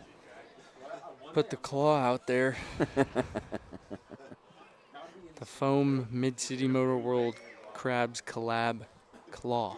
Let's see how well it works. 0-1 on Chapman. Kavanasaurus out there, or sorry, Fagan out there on second, Saurus on third. Here's the pitch to Chapman. He takes that one outside for a ball, 1-1. So Saurus reached on a first and moved over with a balk, and then the bunt moved him to third. Fagan walked and moved to second on the bunt by Alex Harrington. Chapman stands in the right-hand box. Looks out towards Cade Taylor out there on the mound. He kicks and fires. That swung on and just chopped high, but it goes foul.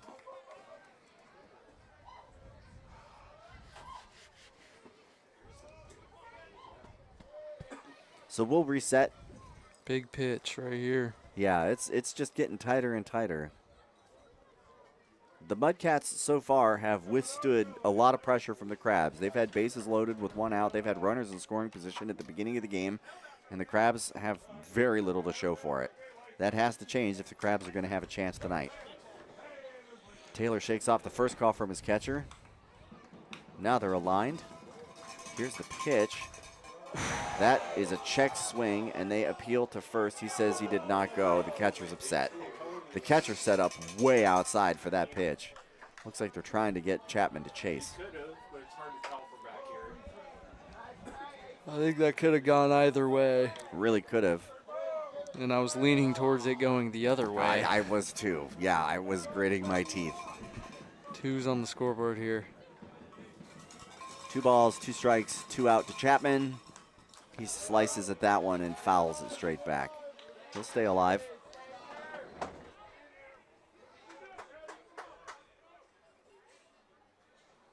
Chapman with a pretty good at bat here. Won't amount to nothing if he can't get on.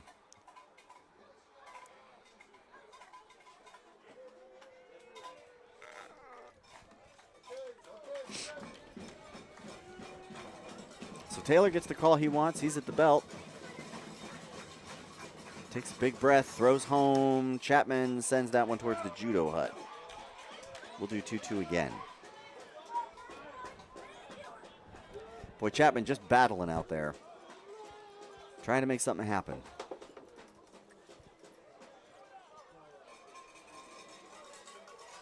That was 80 miles an hour right on the hands. He was able to get just a piece of it to stay alive. Crabs fans want it. Chapman waits on another 2-2 pitch. Here's the throw. That's taken for a ball. Count's going to go full. I was going to say Taylor did not have to. He didn't have to be super aggressive with that pitch in the zone. Right. With the base open and only 2 balls there, but Big lead. Now he does. Yeah, now he's got to try to get him. Putting him on's not the end of the world, but here's the 3-2. That swung on, and it's going to drop right into the second baseman's glove. It looked like it had a chance, but it did not. So it is another goose egg for the Crabs. They have 3 outs to play with, but before that happens, they're going to have to face the Mudcats again in the top of the 9th. This is Crabs Baseball on 107.3 FM.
Welcome back to the corner of 9th and F Street. The Crabs are facing their first loss since the 18th of June as they trail these Mudcats by a score of 6-2. Cedar Klein's going back out there to try to wrap up the evening. He came on in relief of it wasn't Lukens that he relieved. I'm missing a pitcher here. Who is the second pitcher for the Crabs? Fogelman. That's right, Eli Fogelman came out. It was 1 in the first, 2 in the second, and 3 in the third for the Mudcats. Crabs have kept them quiet since then, but have not managed to plate much of anything. They got 1 in the first and 1 in the seventh, and that's it. They've had several opportunities and just not able to cash in. So Klein's going to face the bottom of the order. It's Coyote, Kopp, and Torres. Coyote strides in. He reached on an E6 twice. E6 on the second, E5 in the seventh. And those are those errors from the left side of the infield that Finn was talking about. Coyote's benefited from one of each. So 6-2, top of the ninth. Here's the pitch. That's taken for a strike. Strike one.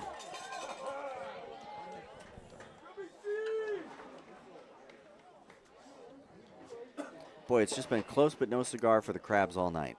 Tough stuff. Crabs game end before 10 p.m. challenge impossible. Here's the 0-1. Yeah.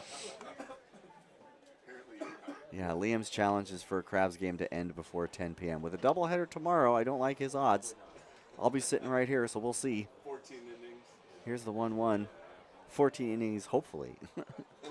Hopefully only 14 innings. That's outside for a ball, 2-1.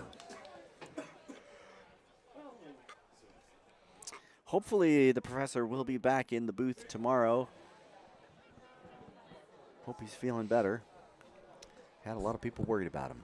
I hope he's going to sleep right now. Yeah, right. He turned this off a long time ago.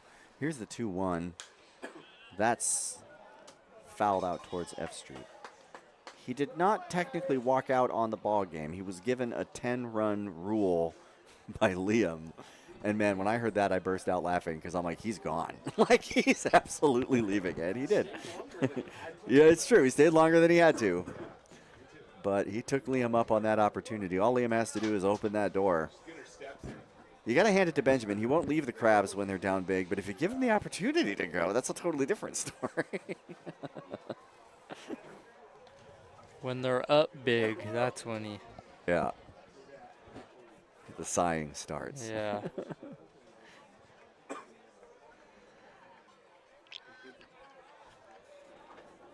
So here's the 2-2 now. That's inside. The count goes full. It was one of the Marysville's games that you called with Benjamin, Finn, and it just was interminable. Oh, yeah. And your reactions cumulatively to that game just had me rolling. It was so funny. Here's the payoff pitch. That's foul out towards F, so we'll do it again. I was saying that the general sighing and groaning going on between the actual speaking was some of my favorite radio content of the year. Just finding new ways to express dissatisfaction. Been kind of similar tonight, except the Crabs have been in it. They just haven't been able to get the opportunities to matter. Here's the 3-2. That's taken for a strike. Bring him up, strike three. Very, very, very late call. I guess that's a strike. It was a strike. Great pitch, 84 miles an hour. Just flicking the paint out there. So Teo Kopp's going to step in now. He is 2 for 4. He had a double in the third and a single in the seventh. Klein shakes off the first two ideas, the third idea, the fourth idea. Yep, now they're on the same page. Here's the pitch. That's high, ball one.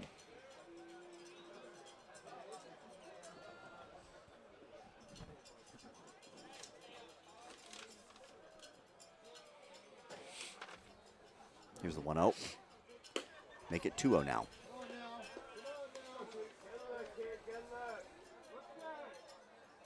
It'll be Pickett, Mullen, and Enyard at the top of the lineup for the bottom of the ninth.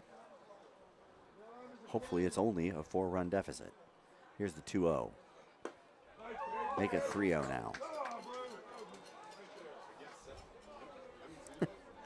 crowd is giving the ump guff. That was not even close.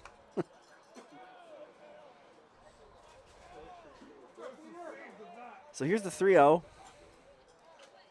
He's going to walk.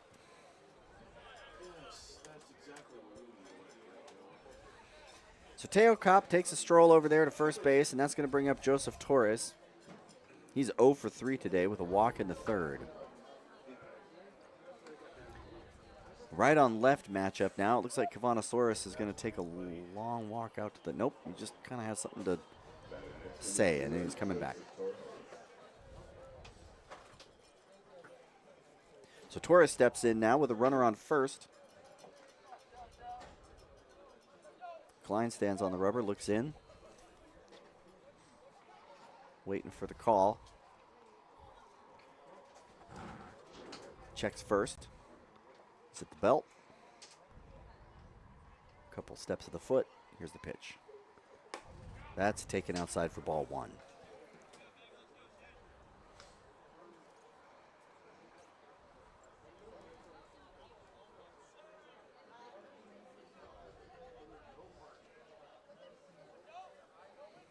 Klein checks first again. 0-1 is the count. And here's the pitch to Torres. And that's taken for ball. 2-0. Technically, 6 consecutive balls now for Klein. Looks like there's activity in the Crabs bullpen.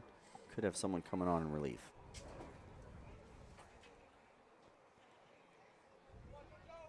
Here's a 2-0. That's a big swing for strike 1. 82 miles an hour, low and away, right in the strike zone. Great pitch.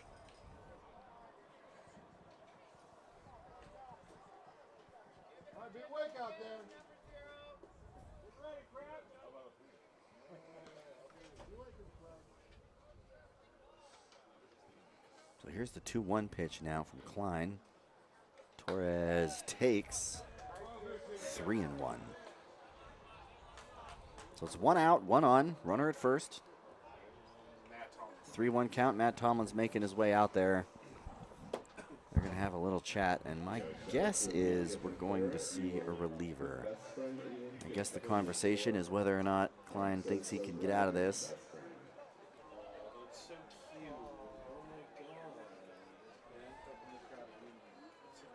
So Matt Tomlin, in his first year as a Humboldt Crab, on the coaching staff here, he is a longtime coach here on the North Coast. He has won state championships in multiple sports. Just a well-known sports brain out here. And he's having a conversation out there on the mound with Klein and Kavanasaurus, possibly just to get a little bit of extra warm-up time for the pitcher warming up over there in the bullpen. Looks like number 24, if I'm not mistaken, warming up for the Crabs. Need him to throw one more pitch. I think it's 34, Spencer Jacobs. Yes, 34. That's correct. Thank you, Finn. So he's going to take a couple more warm-up pitches now as Tomlin walks off the field. Kavanasaurus makes his way back behind home. Boy, Matt Tomlin sounds a lot like Mike Tomlin, the longtime coach for the Steelers, and every time I hear that name, I get grumpy. Matt Tomlin, I'll make, exceptions for. Okay, so here's the 3-1, big swing, strike 2. Needed that. Count goes full. Klein's done a pretty good job tonight. Would love to see him get out of this, finish it up on his own terms.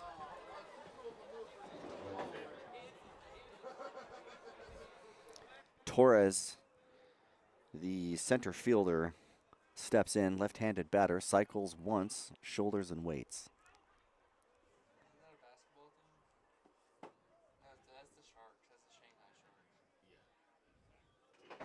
Payoff pitch. No, he goes over to first. Runner's safe. No problem. Not a big lead, but he has been jumping like it looks like he wants to break. He hasn't stolen, but a couple times now I've almost said the runner's going because it looks like he wants to. And he makes his way back.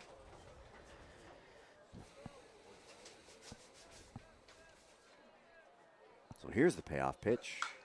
That's towered out towards right. Enyart has been busy. Oh, nope, it's going to make it that far. Looks like the second baseman's going to glove that one 2 away. Boy, it's easy to lose the ball on this night, Sky, here from the Blue Lake Casino broadcast booth. Good news is the players have it handled. So top of the order, Ben Kennedy, hopefully, is the last batter for the Mudcats. Cedar Klein's still out there, shrugging his shoulders, looking to get out of this clean if he can. He's got a runner on, 2 out.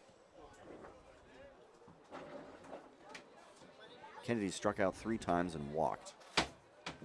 Here's the pitch. Big swing, strike 1. Maybe we can get him fitted for a nice big golden hat.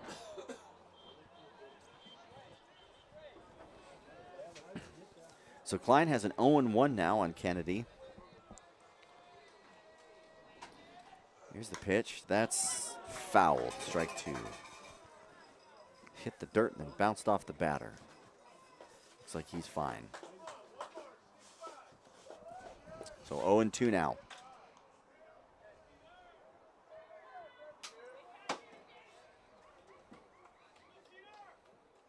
Klein gets the call he wants. Quick check over to first base. Sets. Here's the pitch. That's taken for ball. Gets away from Cavanosaurus, and the runner's going to advance to second. No throw. So Teo Kopp moves to second on a pass ball. Still 2 out. Okay, here we go.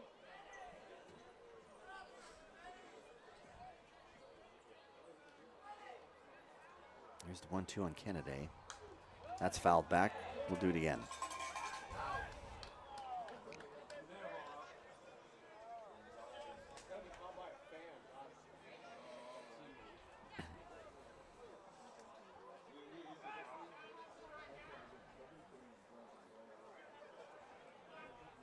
Next 1-2. Swung on, strike 3. So the Mudcats are put away in the 9th. The Crabs have 3 outs to work with. Fingers crossed. It is 6 runs, 9 hits, 1 error for the Mudcats, 2 runs, 6 hits, 4 errors for your Humboldt Crabs. This is Pensive Crabs Baseball on ESPN 107.3 FM.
Welcome back to downtown Arcata. It is last gasp for the Crabs. They trail by a score of 6-2, and the Mudcats have sent number 13, their closer, Jeremy Maldonado, out there to pitch. He's going to face the top of the inning. It'll be Mikey Pickett, Jamie Mullen, and Adam Enyart. Just a frustrating night for the Crabs. They've had a couple of opportunities, 6 hits. Bases loaded, runners on third, just not able to bring them across. So either the Crabs are going to snap a 9-win streak, or there's going to be an exciting comeback. Statistically, we know what's most likely. Fingers crossed for the alternative. Here's the first pitch now to Pickett. He watches that one sail by for ball 1.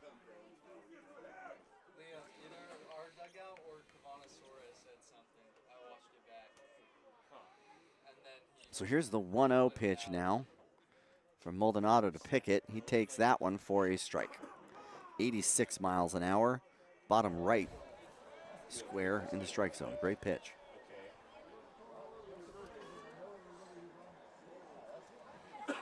So 1-1 now. That's taken outside, ball 2.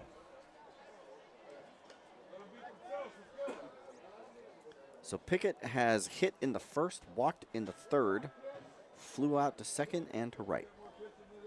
1 for 3 with a walk. Here's a 2-1. Takes that one for a ball.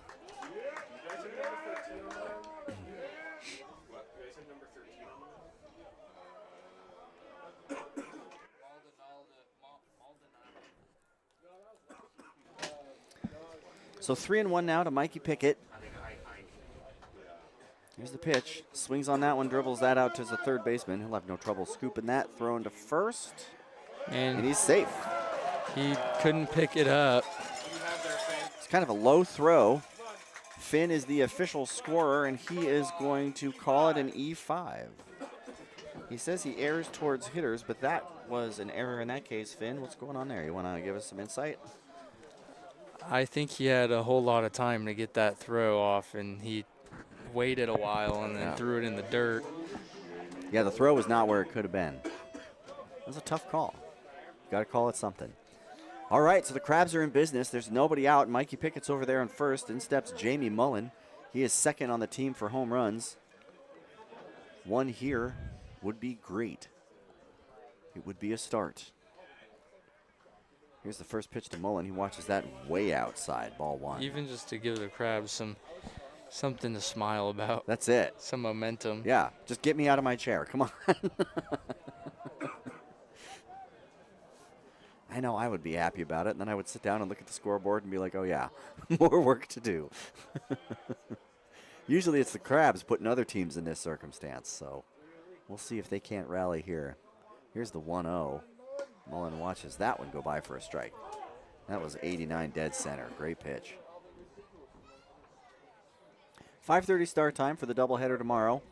2:30 on Saturday, the 4th of July. 12:30 on Sunday. 5 games in 4 days with these Solano Mudcats. And if this game's anything to show for it, could be a tussle. Here's the 1-1. The runner goes. That's taken inside. Safe and sound at second base is Mikey Pickett. And the count goes 2-1.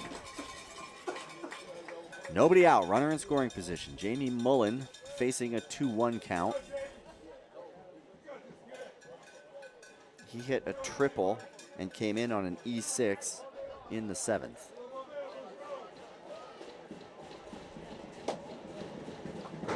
Crabs fans coming alive again. Would love to see a little bit of inspiration here. That's a big swing for strike 2. 84 right on the outside paint.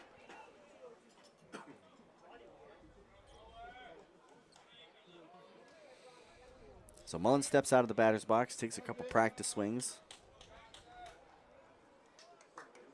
Takes a beat before stepping back in. Now he taps home plate. Cycles the bat once, twice, shoulders. Waits on the 2-2. Here's the pitch. Taken outside, ball 3. Count goes full.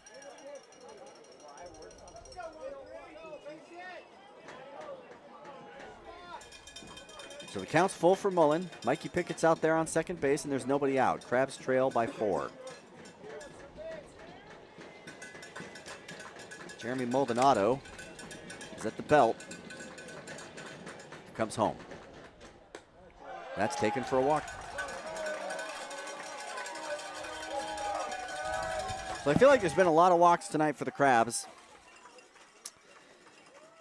And that's going to bring up Adam Enyart. Enyart does lead the team in home runs. He hit a single in the first, plated a run. He's been quiet since then. Looks like we're going to have a conference out there on the mound to figure out what to do with the crabby right fielder. It's still Jeremy Maldonado out there.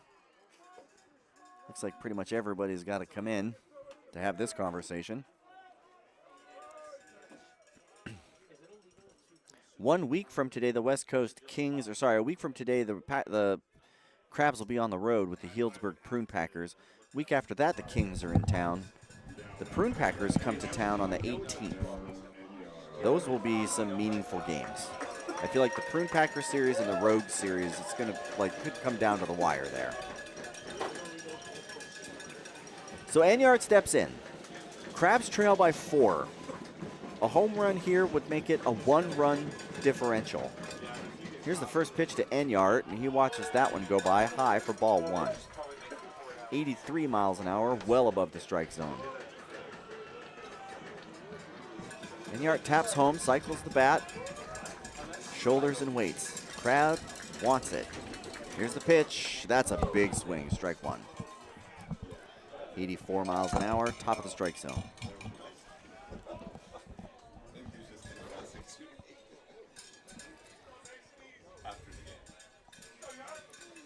So runners at second and first, nobody out. 1-1 on Enyart. Here's the pitch. He sends that one foul out towards City Hall. So it's 1-2 now on number 16. Picks up some dirt, throws it, fixes his gloves, takes a deep breath, taps his helmet, steps into the batter's box, cycles and waits. Maldonado on the 1-2. That's taken for a ball. Count goes even.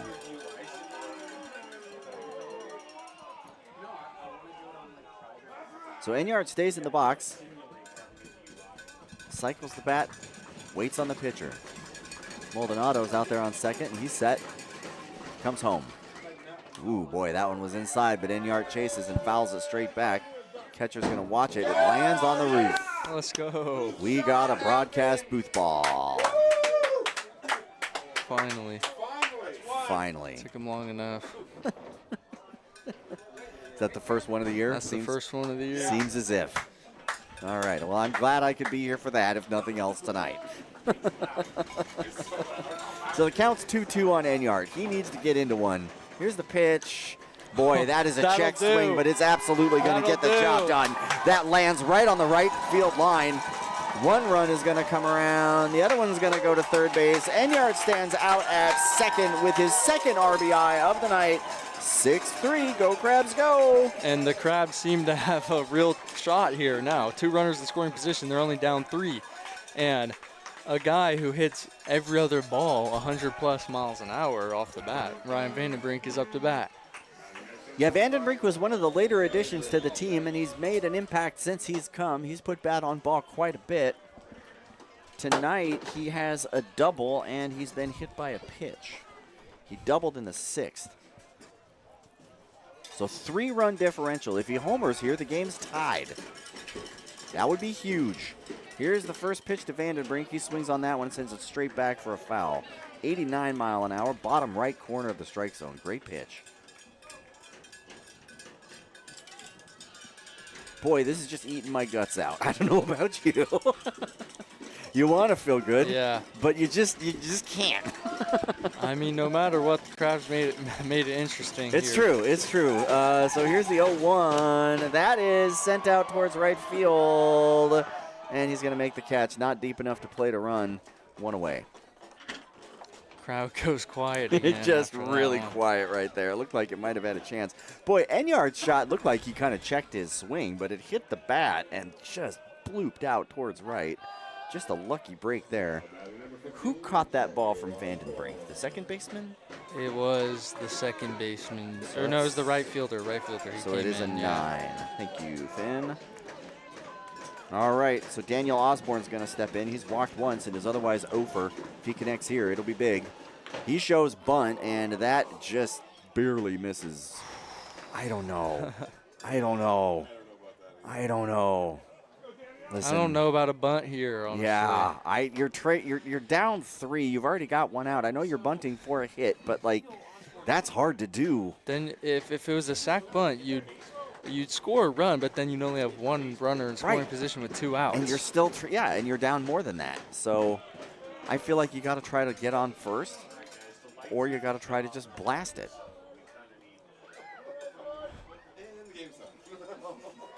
So we're pushing 10:40 here at the Arcata Ballpark. The Crabs trail 6-3 with 1 out. Runners on second and third. Here's the 0-2. That's taken for a strike. So that should, I guess that was the 0-1. It was 1-1. It says 0-2 out there. It's now 1-2. Jack Sparks was incorrect. He's scrambling my brain here, but okay. So now it's 1-2. Big pitch for Osborne. Should be a take pitch, but you got to fight to stay alive. Here it is. He swings on that one and sends it right towards the dugout for the visiting Mudcats. Hope everybody's okay over there. That was 87 miles an hour in the top right of the strike zone. Just an absolutely great pitch.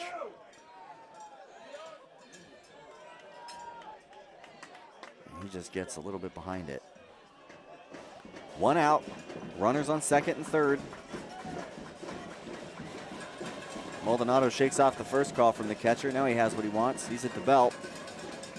And here's the pitch. That hits him. He's on. Wow, that's big. That's big. That's big. That's big for a bunch of reasons. It loads the bases, obviously, and it brings on Cavanosaurus. The Krabby Catcher can absolutely be the equalizer. If he hits a home run here, he's going to walk off the Mudcats, and this place is going to burn to the ground. You will be able to hear the Arcata Ballpark from Eureka if Cavanosaurus puts this one over the wall. It will absolutely be one of the most exciting moments I've gotten to call for Crabs baseball, so fingers crossed. It's turned into a game here in the bottom of the ninth as the Crabbies will not go quiet.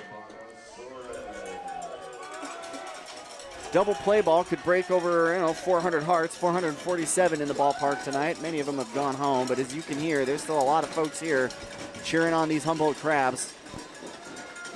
6-3, 1 out. Here's the pitch to Suarez. He takes for a ball. See with All right, so they're going to have a little tiny conference out there. It looks like the coach for the Mudcats is coming out, and they do. They have someone warming up out there in the bullpen. Pitcher injury, arm. It looks like an arm injury. That's terrible. That's awful. That's Hope awful. He's okay. Never like to see that. Oh, geez. Yeah, he's kind of holding that arm he's a holding bit. his arm on his hip. Oh, that's just a tough break for Maldonado. He was doing some great work out there. That's the worst thing you can see from a pitcher. Absolutely. So he gets a round of applause from the faithful here in the Arcata Ballpark. Nobody wants to see an opposing pitcher go out like that. Hope he's okay. Hope he can work that out. That's going to bring in a new pitcher for the Mudcats, and I have not gotten a look at the back of this guy's jersey. He's about to step into a whole crowd of red shirts, which is going to make it even harder. So we're going to let him take his warm-up pitches and throw this back to the studio, give us one more shot to hear from our incredible sponsors that make Crabs baseball happen. It is 1 out here in the bottom of the ninth. We will be back in 60 seconds on 107.3 FM.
Welcome back to the Arcata Ballpark. Everyone is on the edge of their seat. It has been all Mudcats tonight. They put 6 across in the first 3 innings, 1 in the first, 2 in the second, 3 in the third. The Crabs put 1 across in the first, 1 in the bottom of the 7th, and 1 here in the bottom of the 9th, but now they have the bases loaded with 1 out. The Mudcats have had to go to the bullpen after it looks like an injury to their pitcher, Jeremy Maldonado, and that's going to bring in Mark Graham, number 36. It's Pacific Empire League baseball, which means these wins and losses matter more. The Crabs sat out the first ever Pacific Empire League championship 2 years ago as the Lincoln Potters went on to lose to the Healdsburg Prune Packers. Last year, the Crabs played the Prune Packers, and they took one of them here at home in a very exciting baseball game. That came with a tsunami warning. That's interesting to listen to. This year, the Crabs are looking like they've got the opportunity to play the Prune Packers tight, but they have to get there. And losing games like this could be the difference. So this is a huge opportunity for Cavanosaurus. With Osborne on first base, something deep in the gap could tie up the game because he's very fast. He's quick. The Krabby catcher can mash. 1-0 count already. He's had some big hits, and he's got a 1-0 count. So here's the pitch. That's way outside. Gets away from the catcher. The runner's going to come across, and he is out. That's bad. Oh, boy, that is brutal. There's a collision at the plate. Hope everybody's okay. Boy, that is an out the Crabs just cannot afford. Tough out. Looks like they're going to have a conversation about what just happened. I don't know what he's saying. Jimmy Mullen slid. I don't see the problem.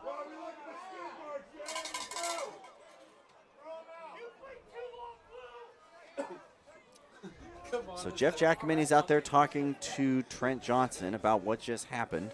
Jamie Mullen's making his way back to the dugout. He's moving a little stiff. I hope he's all right. Collided with the pitcher out there.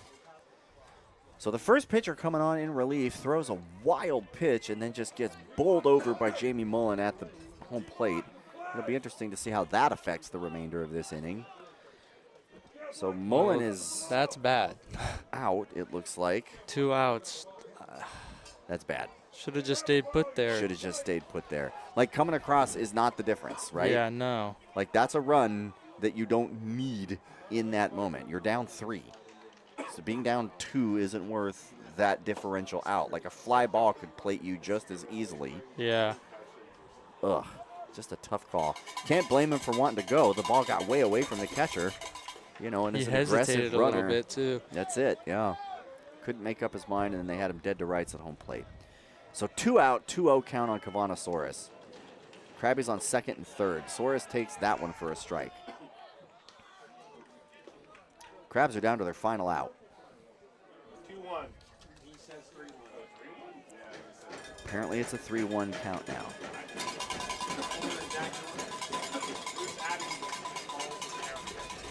Here's the 3-1. Saurus takes that one for a walk, and he heads on towards first base. So once again, the Crabs have the bases loaded. Now it's going to be up to Joe Fagan. Krabby shortstop. He hit in the fourth. Oh, it's Jaden Shabry pinch hitting. Looks like they got Jaden Shabry going out there to pinch hit. Thank you, Finn. Jaden Shabry pinch hitting. Jaden Shabry is pinch hitting. Shabry's a .451 hitter for the Crabs across 13 games. He's got 16 RBIs, 1 triple, 7 doubles. On base percent is .492, and with the bases loaded, that's meaningful. So the umpire is looking at the Crabs dugout. Looks like Boardman's going to go pinch run for Suarez. Okay, so yeah, Colton Boardman's making his way over to first, the pinch run for the catcher.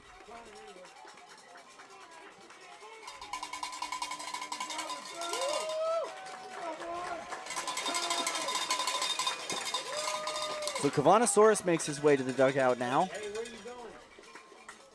Boardman's over there on first. And Jaden Shabry, pinch hitting for Joe Fagan, steps in to see if he can make a difference. Crabs trail by 3, bases loaded. 2 out, bottom of the 9th.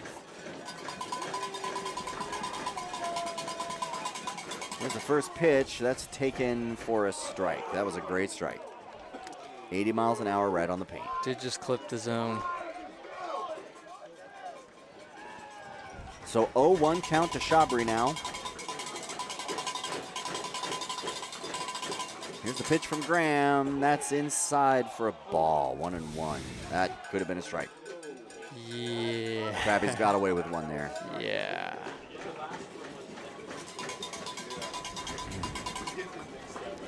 1-1 count on Shabri. He cycles the bat, shoulders and waits. Right on right. Here's the pitch. That's taken for a strike. Strike 2. That was a pitch to hit right there.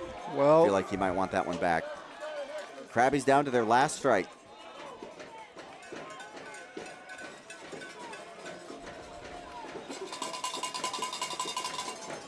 One and two, 2 out, bases loaded.